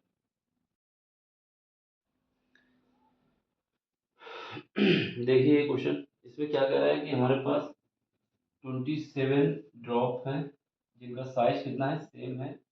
उनको चार्ज किया जाता है 220 वोल्ट के, ठीक है। फिर उसके बाद इन 27 को कंबाइन कर दिया जाता है। कंबाइन करने के बाद हमें एक बिगर ड्रॉप बनती है और हमें ये फाइंड करना है उसका पोटेंशियल कितना होगा। यानी यहाँ पर हमारे पास जो दिया गया है स्मॉल वाली ड्रॉप का पोटेंशियल दिया गया है। जैसे एक मान लेते हैं कि ये ड्रॉप है, दूसरी ये है, तीसरी ये है, ऐसे करके 27 है। कितनी है? 27 ड्रॉप है, ठीक है। इनकी जो रेडियस है वो कितनी है? स्मॉल आर है, मान लेते हैं, ठीक। फिर उसके बाद इनको जो चार्ज किया जा रहा है अलग अलग कितने वोल्ट की बैटरी से, इनको चार्ज किया जा रहा है 220 वोल्ट से चार्ज किया जा रहा है। अब इसके बाद इन सबको कंबाइन कर दिया जाएगा। कंबाइन करने के बाद एक बिगर ड्रॉप बनेगी। कैसे बनेगी? कंबाइन करने के बाद एक बिगर ड्रॉप बनेगी, मान लेते हैं बनती है। इसकी रेडियस कैपिटल आर मान लेते हैं, ठीक है। तो हमसे पूछा जा रहा है इसका वोल्टेज कितना होगा, ये क्वेश्चन मार्क है। देखो, दो बात याद रखना। पहली बात, अगर इसको चार्ज के सबको अलग अलग चार्ज किया जा रहा है इसी वोल्टेज से, तो जिस इनमें जो चार्ज आएगा सब में सेम आएगा। इसका चार्ज अगर Q1 है, इसका भी Q1 होगा, इसका भी Q1 होगा, इसका Q, यानी अगर इसका चार्ज Q निकालेंगे तो सबका चार्ज QQ आएगा, क्योंकि सेम बैटरी से चार्ज किया जा रहा है वोल्टेज से। इसके बाद जब इनको कंबाइन कर दिया जाएगा तो चार्ज भी ऐड हो जाएगा। यानी अगर ये 27 बॉल हैं तो एक का चार्ज अगर Q है तो टोटल जो चार्ज होगा वो 27 होगा। ये बात याद रखनी है, ठीक है। देखो, तो इससे क्या होगा कि इनका एक का चार्ज अगर Q निकल के आया है तो सबका चार्ज QQ आएगा, क्योंकि सेम बैटरी से इसको चार्ज करना है। तो ये वाली जो हमारे पास ड्रॉप बन के तैयार होगी बड़ी वाली, इसका जो चार्ज होगा वो कितना होगा, सबको ऐड करना होगा तो 27 चार्ज होगा। एक बात तो ये। दूसरी बात, जब हम इन सबको कंबाइन करेंगे तो जितना वॉल्यूम इसका आएगा उतना ही बड़ी वाली का वॉल्यूम आएगा। यानी सबको कंबाइन करने के बाद जितना सामान उसके अंदर रख सकते हैं, कि जितनी कैपेसिटी होती है, कैपेसिटी मतलब वॉल्यूम, जितना वॉल्यूम होगा इन सब का जो अलग अलग वॉल्यूम का सम होगा वो इसके वॉल्यूम के इक्वल होगा। बात हो रही किसकी? ड्रॉप। ड्रॉप को हम एक स्फेयर की तरीके ट्रीट करेंगे। किससे ट्रीट करेंगे? स्फेयर की तरीके से, क्योंकि एक गोला होगा ना। तो यहाँ पर 27 इसका है, 27 टाइम्स जो हमारे पास स्मॉल है इसका वॉल्यूम कितना होगा? 27 times volume of small drop is equal to होगा वॉल्यूम ऑफ बिगर ड्रॉप। ये बात समझ में आएगी नहीं आएगी? क्योंकि वॉल्यूम चेंज नहीं होगा। सबका जो अलग अलग का वॉल्यूम है उन सबको कंबाइन कर दिया जाए तो जो बड़े वाले का वॉल्यूम होगा वो छोटे वाले वॉल्यूम को ऐड करने से मिल जाएगा। एक बॉल का वॉल्यूम होता है, क्या होता है, क्योंकि ये स्फेयर की तरह ट्रीट किया जाएगा, 4/3 पाई आर स्क्वायर होता है, पाई आर क्यूब होता है, ठीक है। तो यही से हमारे पास समझ में आ जाएगा। ये क्या आएगा? 27 इंटू, यहाँ पर छोटे वाले का वॉल्यूम कितना होगा? 4/3 पाई, इसकी रेडियस हमने क्या मानी? आर, तो ये आर का क्यूब आ जाएगा। ये स्मॉल वाले का वॉल्यूम होगा जिसको हमने 27 से मल्टीप्लाई किया। क्यों किया? क्योंकि सबको ऐड कर दोगे, सबके वॉल्यूम को ऐड कर दोगे तो बड़ी वाली जो हमारे पास ड्रॉप है उसके वॉल्यूम के इक्वल आ जाएगा। यहाँ से क्या आएगा? यहाँ से आएगा 4/3 पाई कैपिटल आर क्यूब। 4/3 पाई आपस में कट जाएंगे, कट गया। तो यहाँ से हमारे पास क्या बचेगा? यहाँ पर हमारे पास 27, और यहाँ से इसको ऐसे लिख सकते हैं 3 का क्यूब होता है और ये आर का whole cube is equal to होगा आर क्यूब। 23 को अगर क्यूब करोगे तो 27 आ जाएगा। इसको हमने एडजस्ट कर लिया। तो यहाँ से हमें ये पता चल गया कि जो बड़ी वाली ड्रॉप है उसका जो रेडियस है वो स्मॉल वाली ड्रॉप का 3 टाइम्स है। एक रिलेशन पता चल गई कि जो बड़ी वाली हमारे पास ड्रॉप है उसकी जो रेडियस है वो स्मॉल वाली का 3 टाइम्स है। ये याद रखना है, ठीक। ये कॉन्सेप्ट निकला है यहाँ से। अब देखो, अगर हमारे पास कोई स्फेयर होता है, और इसकी रेडियस हम मान लेते हैं क्या है, इसकी रेडियस को हम एक्स मान लेते हैं ना, फार्मूला ड्रॉ करने के लिए इसकी रेडियस को हम क्या मान लेते हैं? एक्स है, ठीक। और इस पे चार्ज क्यू है, तो इसके लिए हमारे पास जो पोटेंशियल का फार्मूला होता है V इक्वल टू होता है 1/4 pi epsilon not Q divide by इसकी रेडियस, ठीक है। ये हमारे पास फार्मूला होता है।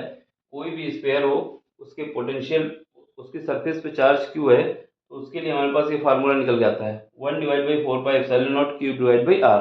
ठीक है, तो यहाँ से हमारे पास 1/4πε0 को हम K मान सकते हैं, कांस्टेंट है, Q/x।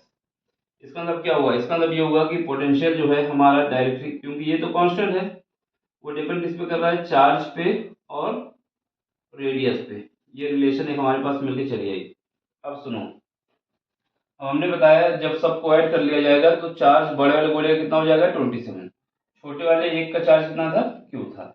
यहाँ से देखो, क्योंकि V1 कितना है हमारे पास, V1 222 है, V1 divide by V2 is equal to क्या आ जाएगा, यहाँ से हमारे पास Q1 डिवाइड बाई Q2। ठीक, इस रिलेशन के हिसाब से यहाँ पर क्या होगा, यहाँ पर हमारे पास होगा R2 डिवाइड बाई R1। समझ गए ना, ये रेडियस है ना, रेडियस के हिसाब से Q1 divide by Q2 is equal to R2 divide by R1।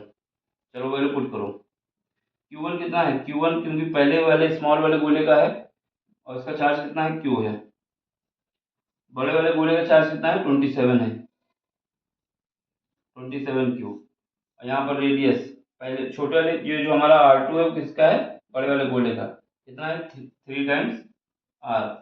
और R1 कितना है, छोटे वाले गोले की रेडियस R है।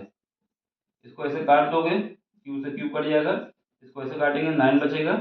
यहाँ से हमारे पास क्या बचा, पता चला V1 की वैल्यू हमारे पास कितनी है, V1 की वैल्यू दी गई 222 volt divide by V2 is equal to हमारे पास कितना आ जाएगा, ये हमारे पास आ जाएगा कितना आया 1/9 आ जाएगा। अब 9 से मल्टीप्लाई कर दो, V2 की वैल्यू हमारे पास आ जाएगी, कितना आएगा, जीरो तो जीरो रहेगा, दिख रहा नहीं दिख रहा, यहाँ पे जीरो दिख रहा है अभी, फिर भी हम थोड़ा इधर कर देते हैं, जीरो आएगा। ठीक है, इसके बाद क्या है 8 आ जाएगा, फिर उसके बाद 9 आ जाएगा वोल्ट, यानी 1980 वोल्ट आ जाएगा। Option number 4। बताने में टाइम लगा, लेकिन ये क्वेश्चन ज़्यादा से ज़्यादा 2 मिनट का भी नहीं था, 1 मिनट का था। ठीक है, करने का कॉन्सेप्ट ये पता होना चाहिए, दो कॉन्सेप्ट। पहला यहाँ पर लिख देता हूँ कि वॉल्यूम चेंज नहीं होगा, यानी अगर सबको कंबाइन करके उनका वॉल्यूम को ऐड कर दिया जाए तो वो हमारे पास बिगर ड्रॉप के वॉल्यूम के बराबर आ जाएगा। फिर उसके बाद एक को चार्ज करने के लिए जो वोल्टेज यूज किया जा रहा है वो 220 वोल्ट का, तो 27 को चार्ज करने के लिए हमें क्या करना होगा, क्योंकि इसमें भी चार्ज क्यों आएगा, इसमें भी सेम साइज है ना, इस वजह से। तो अगर हमारे पास इन सबको कंबाइन कर देंगे तो जो हमारे पास चार्ज है वो 27 टाइम्स हो जाएगा। ठीक है, स्मॉल वाली का देख लो, समझ लो। बाकी मिलते हैं अगले क्वेश्चन में, अगले लेक्चर में। Thank you for watching, bye, take care. समझ में आया तो लाइक करना, शेयर करना, सब्सक्राइब करना। बाकी कोई क्वेश्चन नहीं आता टेलीग्राम में आके पूछ सकते हैं। ठीक, बाय। देखिए इसमें हमारे पास क्या दिया हुआ है कि जो इंडक्टेंस है और कैपेसिटर, इसके अलावा रजिस्टर यानी रेजिस्टेंस, ये सब क्या है, सीरीज में लगे हुए हैं। कह सकते हो कि ये हमारे पास इंडक्टेंस है, फिर हमारे पास कैपेसिटर लगा हुआ है, इसके बाद हमारे पास रेजिस्टेंस लगा हुआ है। इन सबको एक एसी सोर्स से कनेक्ट किया जाता है। ठीक है, एसी सोर्स से कनेक्ट किया जाता है। इंडक्टेंस जो है 5 हेनरी का है, कैपेसिटेंस मेरा 80 माइक्रोफैरेड है, इसके अलावा जो है हमारे पास रेजिस्टेंस वो 40 ओम का है। ठीक, अब आपसे ये कहा जा रहा है कि इनको 220 वोल्ट की बैटरी से कनेक्ट किया जा रहा है, 230 वोल्ट की बैटरी से, क्योंकि एसी बैटरी है। ठीक, एसी सोर्स से कनेक्ट किया जा रहा है। अब आपसे कह रहा है कि angular frequency of the source at which power transfer, जो पावर ट्रांसफर हो रही है वो to the circuit is half the power at resonance angular, यानी जो भी पावर ट्रांसफर होगी उसकी फ्रीक्वेंसी की, जो भी पावर ट्रांसफर होगी वो रेजोनेंस जो एंगुलर फ्रीक्वेंसी है उसकी हाफ होगी। क्या होगी, हाफ होगी। हमारे पास जो पावर ट्रांसफर होगी वो क्या होगी, पावर ट्रांसफर जो होगी वो हमारे पास रेजोनेंस फ्रीक्वेंसी का हाफ होगी। ठीक है, तो रेजोनेंस वाले को आई नॉट पी नॉट लिख देते हैं, इसको ये लिख देते हैं। अब पावर और हमारे पास करंट में रिलेशन होती है, क्योंकि पावर जो होती है वो सीधे किसके डायरेक्टली प्रोपोर्शनल होती है, करंट के स्क्वायर के। ठीक है, पावर जो होती है वो करंट के स्क्वायर के डायरेक्टली प्रोपोर्शनल होती है। तो यहाँ से हम ये बता सकते हैं कि हमारे पास I इज इक्वल टू 1/2, ये हमारे पास आ जाएगा I नॉट। यहाँ से हम ये निकाल सकते हैं कि हमारे पास जो आई आएगा, आई एम का मतलब होता है एम्पलीट्यूड, जो करंट है वो 1/√2 आई नॉट के बराबर होगा। ठीक है, तो यहाँ से एक रिलेशन बनती है, रिलेशन में एक ग्राफ बनता है। हमें ग्राफ में क्या पता चलता है कि हमारे पास जो ग्राफ है वो करंट एम्पलीट्यूड के और एंगुलर फ्रीक्वेंसी कभी भी दिया हो तो इसके बीच जो ग्राफ बन के तैयार होता है वो ऐसे बन के तैयार होता है। यहाँ पर हमारे पास रेजिस्टेंस मैक्सिमम होता है, रेजिस्टेंस होता है। ठीक है, ये जो हमारा होता है क्या होता है, ये हमारा ओमेगा नॉट होता है। यहाँ से अगर देखा जाए तो अगर ये जो हमने निकाला है मैक्सिमम वाला 1/√2 आई नॉट, ठीक है, आई नॉट, यहाँ पर इसके लिए जो फ्रिक्वेंसी हमारे पास होती है एंगुलर फ्रिक्वेंसी, एक तो हमारे पास आ जाएगी ओमेगा 1, दूसरी आ जाएगी ओमेगा 2। ये जब ग्राफ बन के तैयार करेंगे, ठीक है, तो यहाँ इस ग्राफ से हम लोग क्या निकालते हैं, क्वालिटी फैक्टर। तो क्वालिटी फैक्टर हमारे पास क्या आता है, ओमेगा डिवाइड बाई, ये ओमेगा नॉट भी कह सकते हो, omega 2 minus omega 1 quality factor निकलता है। इसी क्वालिटी फैक्टर को हम लोग क्या लिखते हैं, omega not into L divide by resistance, यहाँ से ये लिख सकते हैं। ठीक है, तो ये ओमेगा से ओमेगा कट जाएगा, ये फार्मूला होता है। ठीक है, क्वालिटी फैक्टर निकालते हैं तो ये क्वालिटी फैक्टर हमारा ओमेगा नॉट एल, एल हमारा क्या है, इंडक्टेंस, आर रेजिस्टेंस। यहाँ से रिलेशन निकाल सकते हो, क्या रिलेशन निकाल सकते हो, U1 by delta omega is equal to कितना आ जाएगा, ये आ जाएगा L बाई आर। ठीक है, तो यहाँ से हम लोग सीधे डेल्टा ओमेगा निकाल सकते हैं आर बाई एल। अब देखो आर हमारे पास दिया हुआ है 40 और हमारे पास एल कितना दिया हुआ है, एल हमारे पास दिया हुआ है 5 हेनरी।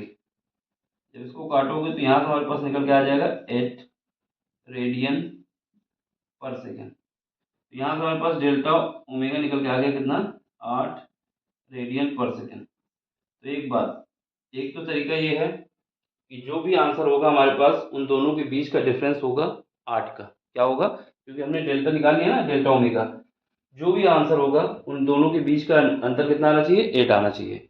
सारे ऑप्शन देख लो, यहाँ पर 25 है, यहाँ 75 है, यहाँ पर डिफरेंस 8 नहीं आएगा। यहाँ पर 50 है, यहाँ पर 25 है, यहाँ पर भी 8 नहीं आएगा। यहाँ पर 46 है, यहाँ 54 है, तो ये आ जाएगा। इसके अलावा देख लो, यहाँ पर भी नहीं आएगा, तो ऑप्शन तुम्हारा ये सही हो जाएगा। बाकी इसको करने का क्या तरीका हो, अगर हमें ओमेगा मिनिमम निकालना है, ओमेगा मिन निकालना है, ठीक है, तो ओमेगा मिन क्या होगा हमारे पास, जो हमने ओमेगा मिन इक्वल होगा omega naught minus delta omega divide by 2। अब बात आती है कि ओमेगा नॉट कैसे निकालोगे, तो ओमेगा नॉट मतलब होता है कि जो हमारे पास एंगुलर फ्रिक्वेंसी है वो रेजोनेंट की कंडीशन पे है, रेजोनेंट, रेजोनेंस, रेजोनेंस की कंडीशन पे है। और रेजोनेंस की कंडीशन पे हमारे पास क्या आता है, एक्सएल बराबर आता है एक्ससी के, एक्सएल क्या आता है, एक्ससी के बराबर आता है। तो यहाँ पर एक्सएल को लिख सकते हो omega L is equal to, इसको लिख सकते हो 1/ओमेगा सी, क्योंकि रेजोनेंस की बात हो रही है तो ओमेगा नॉट कर दो। यहाँ से omega naught square is equal to क्या आ जाएगा, 1/LC। यहाँ से हम लिख सकते हैं omega naught is equal to आ जाएगा 1/√LC। ये हमारे पास एक फार्मूला बनकर तैयार हो जाता है। तो यहाँ से ओमेगा नॉट निकाल लो, ओमेगा नॉट का क्या निकल के आया, omega naught is equal to आता है 1/√LC। अब वैल्यू पुट करो अंडर रूट के अंदर, देखो यहाँ पर एल, एल कितना हुआ है 5, ठीक है, और इसके बाद सी कितना है 80 माइक्रोफेरेड है, 80 माइक्रोफेरेड, माइक्रोफेरेड को फेरेड में बदलने के लिए 10⁻⁶ से मल्टीप्लाई करना होगा। तो यहाँ से जब सॉल्व करके लाएंगे तो ये कितना आ जाएगा, ये हमारे पास आ जाएगा 10⁻⁶ है, 10⁻⁶ को ऊपर पहुंचा दोगे, रूट के बाहर निकालोगे तो 10⁻³ ऊपर आ जाएगा। बात समझ में आई, 6 है, रूट के बाहर निकालेंगे कितना हो जाएगा, रूट के बाहर जब निकालेंगे तो 3 पावर ऊपर चली जाएंगी। ठीक है, डिवाइड करो, ये कितना आ जाएगा 8×5 = 40, और ये हो जाएगा एक 0, 400, 400 का जब रूट बाहर निकालोगे तो 20 आ जाएगा। इसको इससे काट दोगे, फिर काट के लाओगे तो 50 आएगा।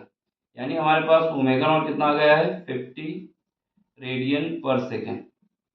अब हमें क्या निकालना है, मिनिमम, मिनिमम के लिए हमारे पास फार्मूला क्या है यहाँ पे देखिएगा, देखो जब मिनिमम निकालना होगा ओमेगा मिन, ओमेगा मिन कितना आ जाएगा हमारे पास, ओमेगा नॉट कहाँ गया, ओमेगा नॉट, ओमेगा नॉट कितना निकाला है 50 निकाला है, minus delta omega, delta omega कितना निकाल के लाए हैं 8, उसको 2 से डिवाइड करना है यानी 4 घटाना है, कितना आएगा 46 रेडियन पर सेकेंड। एक तो ये आ जाएगा रेडियन पर सेकेंड। दूसरा ओमेगा मैक्स, ओमेगा मैक्स कितना निकलेगा omega naught plus delta omega by 2। Same कहानी है। ओमेगा नॉट कितना आया है, ओमेगा नॉट हमारे पास आया है 50। ये कितना आएगा, 4 को ऐड कर दो यानी 54। तो ये तरीका है इसको सॉल्व करने का, ठीक है। बाकी जब हमारे पास ऑब्जेक्टिव क्वेश्चन पेपर होता है तो जितना जल्दी हो सकता है आंसर निकालना होता है। तो हमने जब डिफरेंस निकाल लिया था 8 आया था, तो वहीं से हमें पता चल गया था जिस ऑप्शन में दोनों का डिफरेंस सेट होगा वही हमारा आंसर होगा। इसको थोड़ा पीछे कर देते हैं, स्क्रीनशॉट ले लो जिसको लेना है।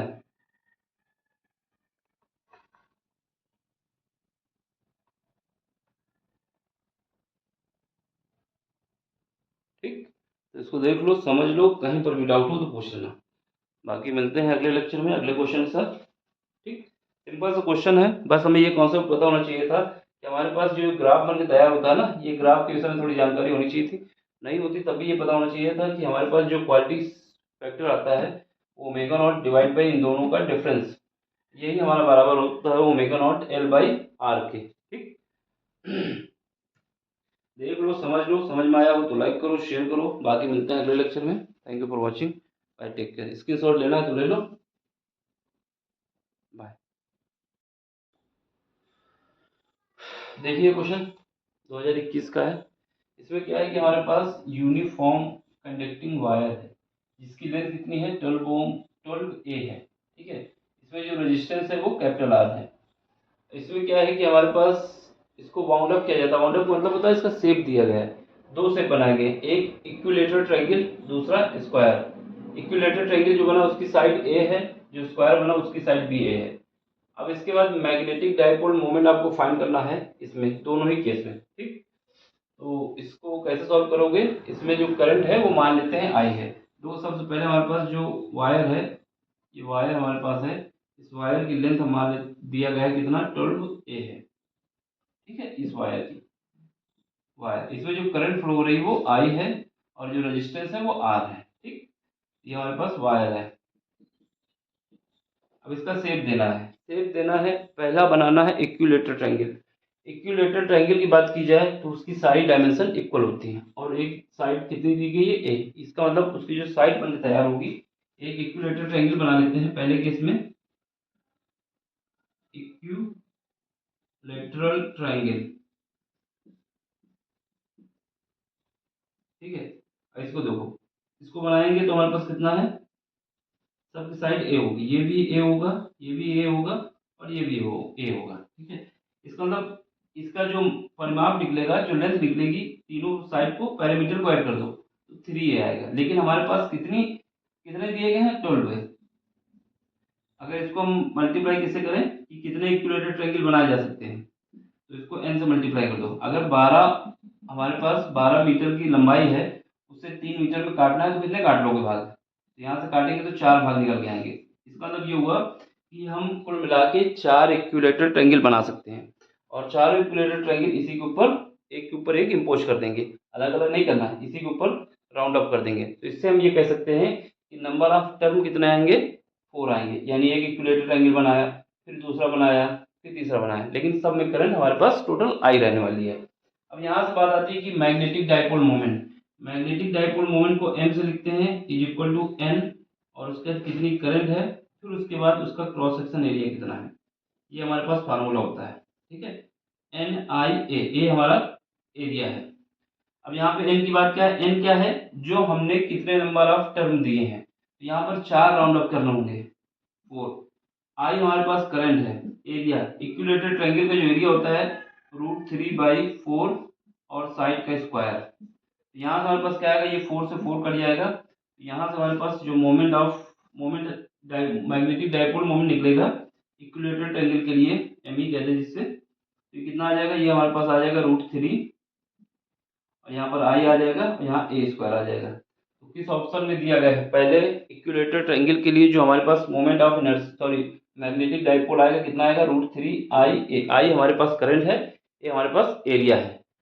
एरिया कैसे निकला था, ये इक्विलेटरल ट्रायंगल का एरिया ये होता है √3/4 ए स्क्वायर, याद होना चाहिए। बाकी निकालने का भी तरीका है, उसको टाइम वेस्ट नहीं करना है, ठीक है। निकाल सकते हैं, कोई दिक्कत नहीं है हाइट निकाल के। तो यहाँ पर हमारे पास क्या आया, ये ऑप्शन किस में है, इसी में है, एक इसमें दिया हुआ है, इसमें तो नहीं है, तो ये तो नहीं हो सकता, इसमें भी नहीं है, इसमें भी नहीं है, तो पहला ही ऑप्शन हमारा सही हो जाता, ठीक। तो इसको आगे बढ़ सकते थे, लेकिन अब हमें स्क्वायर वाला भी निकाल लेना होगा। अब इसके बाद स्क्वायर की बात आती है, स्क्वायर के लिए अब इसको हम स्क्वायर बनाना चाहते हैं। स्क्वायर हम ऐसे बना लेते हैं, क्योंकि स्क्वायर की सारी साइड बराबर होती है, इसकी भी है, ये भी है, ये भी है, ये भी है, तो इसका पैरामीटर कितना आ जाएगा, इसका पैरामीटर 4a आ जाएगा। अब हमारे पास जो लेंथ दी गई उसके हिसाब से कितने इसमें हम बना सकते हैं, कितने स्क्वायर बना सकते हैं, कितनी है 12।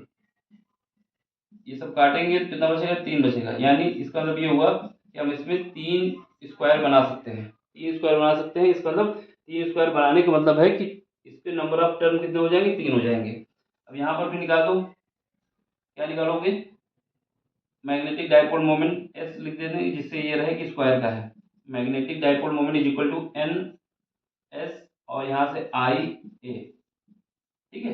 यहाँ पर एस एस लिखने का ये तरीका मतलब था कि हमारे पास स्क्वायर की बात हो रही है, यहाँ पे एन आई ए लिख दो सीधे, ठीक।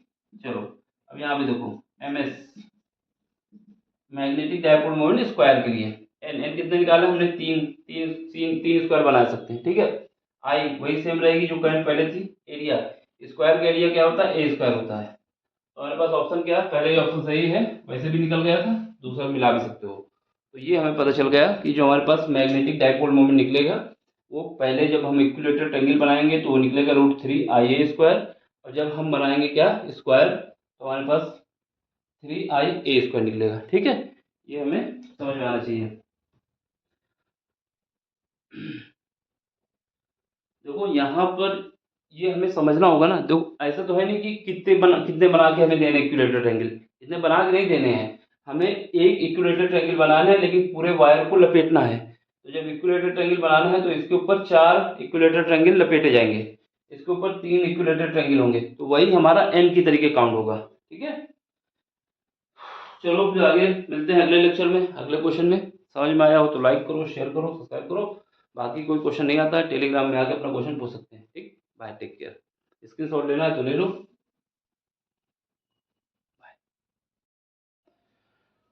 देखिए इसमें हमारे पास बताया जा रहा है कि हमारे पास एक सर्कुलर रिंग है, ठीक है। ये सर्कुलर रिंग है, इस रिंग से हम क्या करते हैं, इस रिंग से हम 90 डिग्री का पार्ट भगा देते हैं, मतलब हटा देते हैं, रिमूव कर देते हैं। इतना पार्ट हमने यहाँ से हटा दिया है, ठीक है। इतना भाग हटाने के बाद जो मोमेंट ऑफ इनर्शिया आ रही है, वो moment of inertia remaining part का जो है वो के टाइम्स है mr² के। तो हमें ये वाला पार्ट हमने रिमूव किया है, रिमूव कर दिए हैं, ठीक है। और ये जो रिमूव की पार्ट है वो 90 डिग्री का सेक्टर है, यानी यहाँ का एंगल 90 डिग्री है। अब ये 90 डिग्री है क्योंकि कोई भी सर्किल हो जब पूरा घूमता है तो 360 डिग्री घूमता है। 360 डिग्री में से अगर हम 90 डिग्री हम हटा देते हैं, कितना बचता है, 270 डिग्री। कितना बचता है, 270। यानी ये जो रिमेनिंग पार्ट है ये कितना है, 270 डिग्री का है, ठीक है। अब हमारे पास हमें ये पता होना चाहिए, कोई भी रिंग हो उस रिंग पे अगर हम मोमेंट ऑफ इनर्शिया निकालते हैं उसकी एक्सेस के अबाउट, कितना निकलता है moment of inertia, I equal to निकलता है हमारे पास mr²। अगर हम पूरी सर्कुलर रिंग की बात करें, ये जो निकलता है ये 360 डिग्री पे निकलता है, कितने पे निकलता है, 360 डिग्री पे निकलता है mr², ठीक है। और हमें निकालना कितने पे है, 270 पे निकालना है, क्योंकि एंगल कितना रिमेनिंग बचा है, 270। 360 पे जब इतना निकला है तो 270 पे कितना निकलेगा, 270 पे निकालने के लिए क्या करेंगे, mr² तो रहेगा ये अपनी जगह पे, और इसके बाद हमें क्या करना है, 270 से मल्टीप्लाई कर देना है और 360 से डिवाइड कर देना है। जब डिवाइड करोगे 0 से 0 कट जाएगा, 9 से काटोगे 3 बार जाएगा, 9 से काटोगे तो 4 बार जाएगा।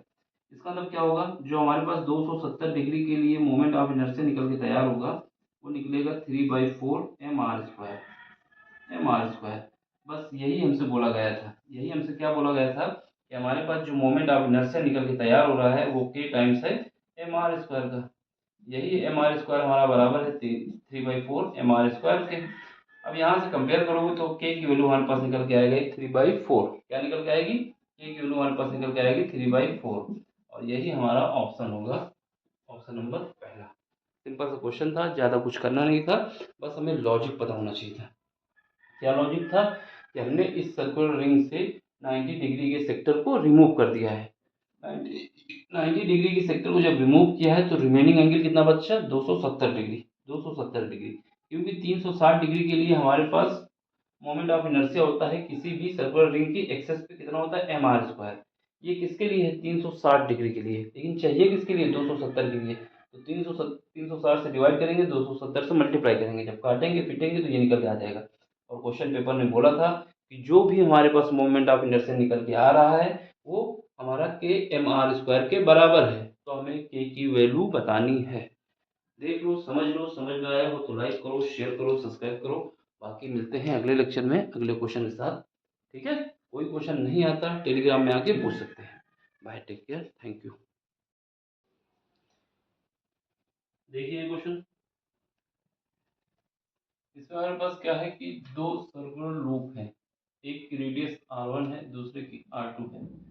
इन दोनों का जो सेंटर है वो कोइंसाइड है, यानी एक ही सेंटर है। तो यहाँ पर हम जैसे मान लेते हैं ये एक हमारे पास है, तो इसका दूसरी ये है। ठीक है, इसकी जो रेडियस है वो क्या है? ये हमारे पास r2 है, ये हमारे पास r1 है। याद रखना है, ये r1 है, अंदर वाली r2 है। ठीक है, ये दूसरा सर्कुलर है, ये पहला सर्कुलर है। इसमें जो करंट फ्लो हो रही है वो हमारे पास I1 प्राइमरी के लिए, इसकी करंट से मेरा फिर मतलब नहीं है। ठीक, इसके बाद हमारे पास क्या पूछा जा रहा है कि हमें ये बताना है कि म्यूचुअल इंडक्टेंस किस पे डिपेंड करेगा, वो किसके डायरेक्टली प्रोपोर्शनल होगा।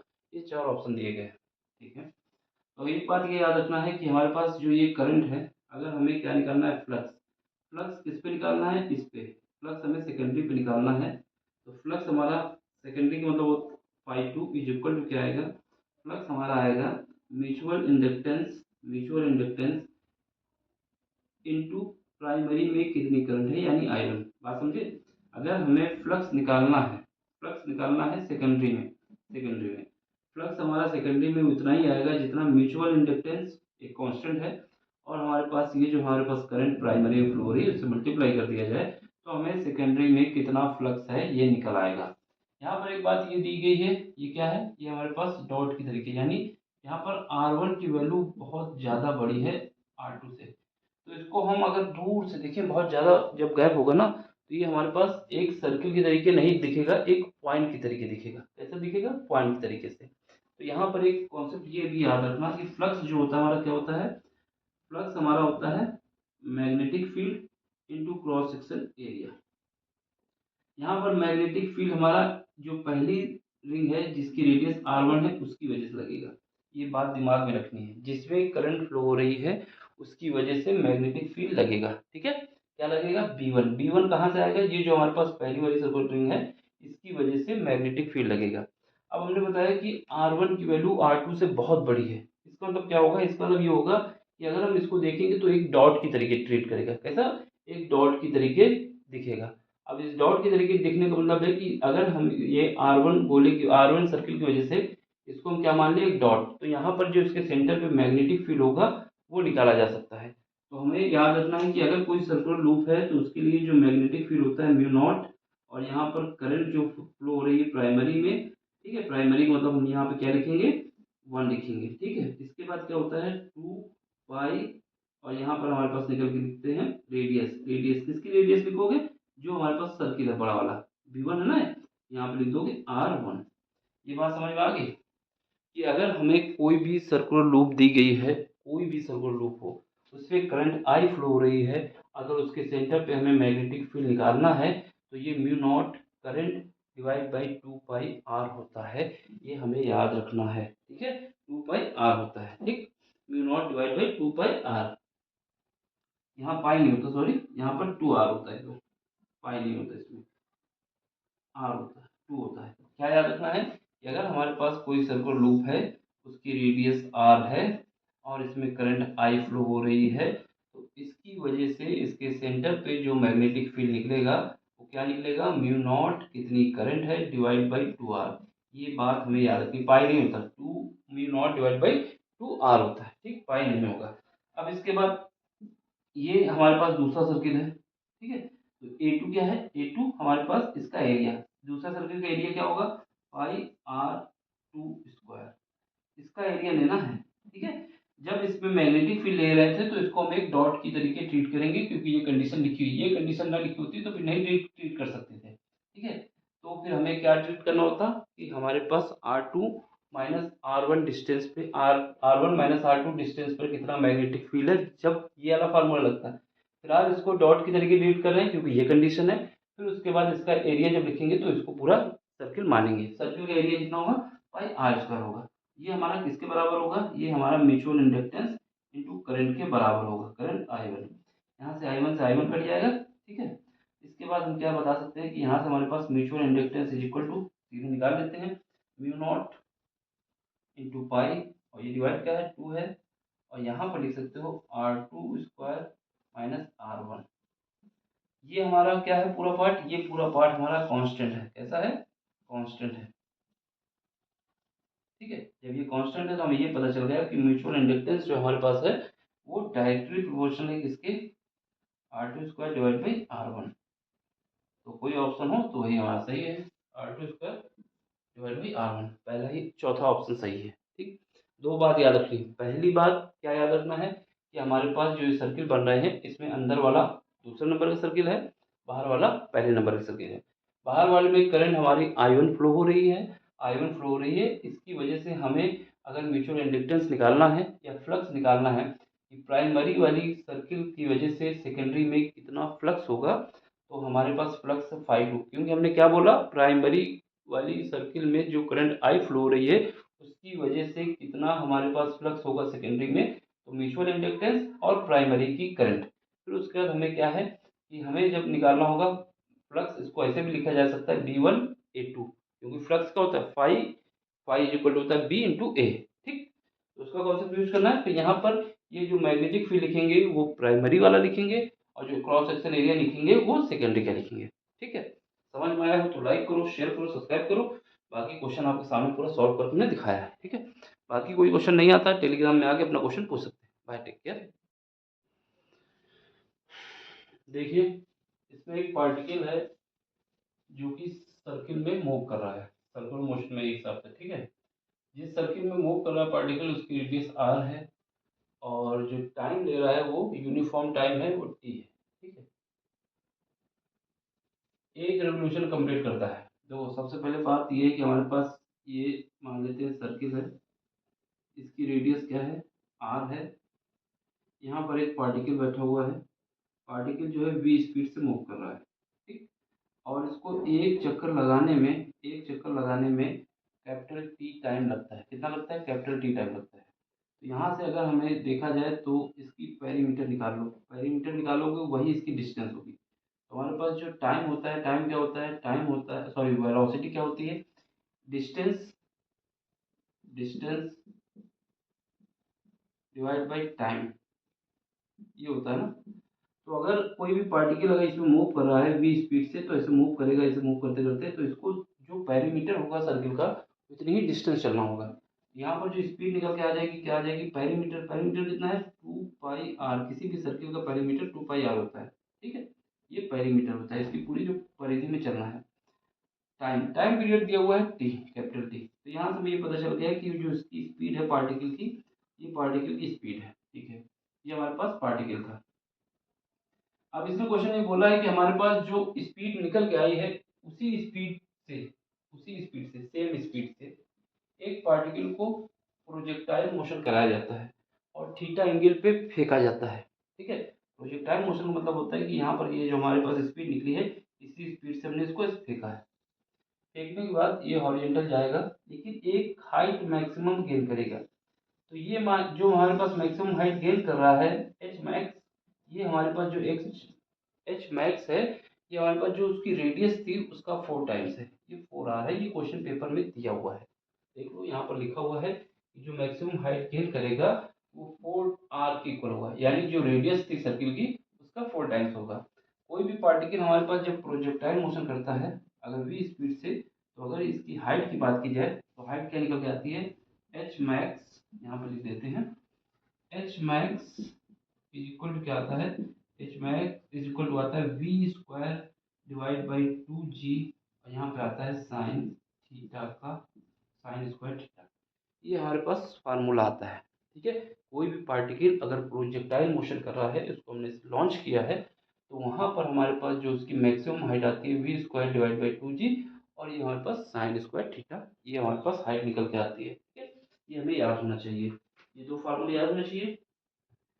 अब हमारे पास देखो हमने क्या किया है कि ये हमारे पास जो स्पीड है ये है, इसको लिख देंगे, और हाइट के विषय में बताया जा रहा है कि 4r के इक्वल है, तो मैं यहाँ दोनों वैल्यू रखूँ, ये हमारा क्या हो जाएगा 4r के इक्वल हो जाएगा, क्योंकि क्वेश्चन पेपर में दिया हुआ है according to question, according to question. ठीक है, वी स्क्वायर, वी की वैल्यू हमने निकाली, क्योंकि इसने बोला जो स्पीड इसकी थी रिवोल्यूशन की, उसी स्पीड से हमने प्रोजेक्टाइल मोशन किया है, एंगल कितना है थीटा, और फिर उसके बाद हमसे पूछा जा रहा है कि ये जो प्रोजेक्शन एंगल है वो कितना होगा। ठीक है, यहाँ से 4r हो जाएगा, वी स्क्वायर की वैल्यू रख दो यहाँ पर, इसका स्क्वायर करोगे तो कितना आ जाएगा 4y स्क्वायर और आर स्क्वायर आ जाएगा, नीचे क्या आएगा टाइम पीरियड का जो टाइम है उसका स्क्वायर आ जाएगा, नीचे और क्या है ये हमारे पास 2g है, तो यहाँ पर क्या है साइन स्क्वायर थीटा है। अब यहाँ से देखो ये 4 से ये 4 कट जाएगा, ये r से एक r कट जाएगा, यहाँ से साइन स्क्वायर थीटा निकालो, sine square theta is equal to कितना आ जाएगा, sine square theta is equal to जब क्रॉस प्रोडक्ट करोगे इसको, ये हमारा आ जाएगा टी स्क्वायर, 2 आगे रख दो और g यहाँ लिख दो, ये जब क्रॉस प्रोडक्ट करोगे तो ये आ जाएगा, यहाँ से तो सब कट चुका है क्योंकि 4 से 4 कट गया, एक r से r कट गया, 1 बचा, फिर हमारे पास इसको निकालना है तो इसको क्रॉस प्रोडक्ट कर दिया, यहाँ पर क्या बचा है, यहाँ पर हमारे पास बचा हुआ है, यहाँ पर हमारे पास पाई बचा हुआ है जो कि पाई स्क्वायर है, और क्या बचा हुआ है r बचा हुआ है। अब हम इसका स्क्वायर रूट ले लें, स्क्वायर रूट ले लोगे तो यहाँ से हमारे पास sine theta is equal to कितना आ जाएगा, ये हमारे पास आ जाएगा अंडर रूट के अंदर, या अंडर रूट के अंदर ना लिख के जैसा ऑप्शन में दिया 1/2 के रूप में लिख दो, ये कितना आ जाएगा 2g, और ये कितना आ जाएगा टी स्क्वायर, डिवाइड किससे आ जाओगे पाई स्क्वायर आर, फिर क्या आ जाएगा 1/2, कितना आ जाएगा 1/2 आ जाएगा ये पावर में। अब हमें थीटा निकाल लेना है, थीटा इक्वल कितना आ जाएगा साइन इनवर्स, साइन इनवर्स कितना आ जाएगा 2g T square divide by pi square R, ये हमारा आ जाएगा 1/2, तो ये पूरा हमारा आंसर आएगा। देख लो कोई ऑप्शन मैच कर रहा है, साइन इनवर्स होना चाहिए, कॉस तो हो नहीं सकता, यहाँ पर भी कॉस इनवर्स है, ये नहीं हो सकता, तो यहाँ पे साइन इनवर्स, ये जी टी स्क्वायर ऊपर होगा, 2g t स्क्वायर ऊपर होगा, ये ऑप्शन हमारा सही हो जाएगा। ठीक है, चौथा ऑप्शन देख लो, सिंपल सा है, बस कॉन्सेप्ट क्लियर होना चाहिए जिस हिसाब से क्वेश्चन ने बोला था।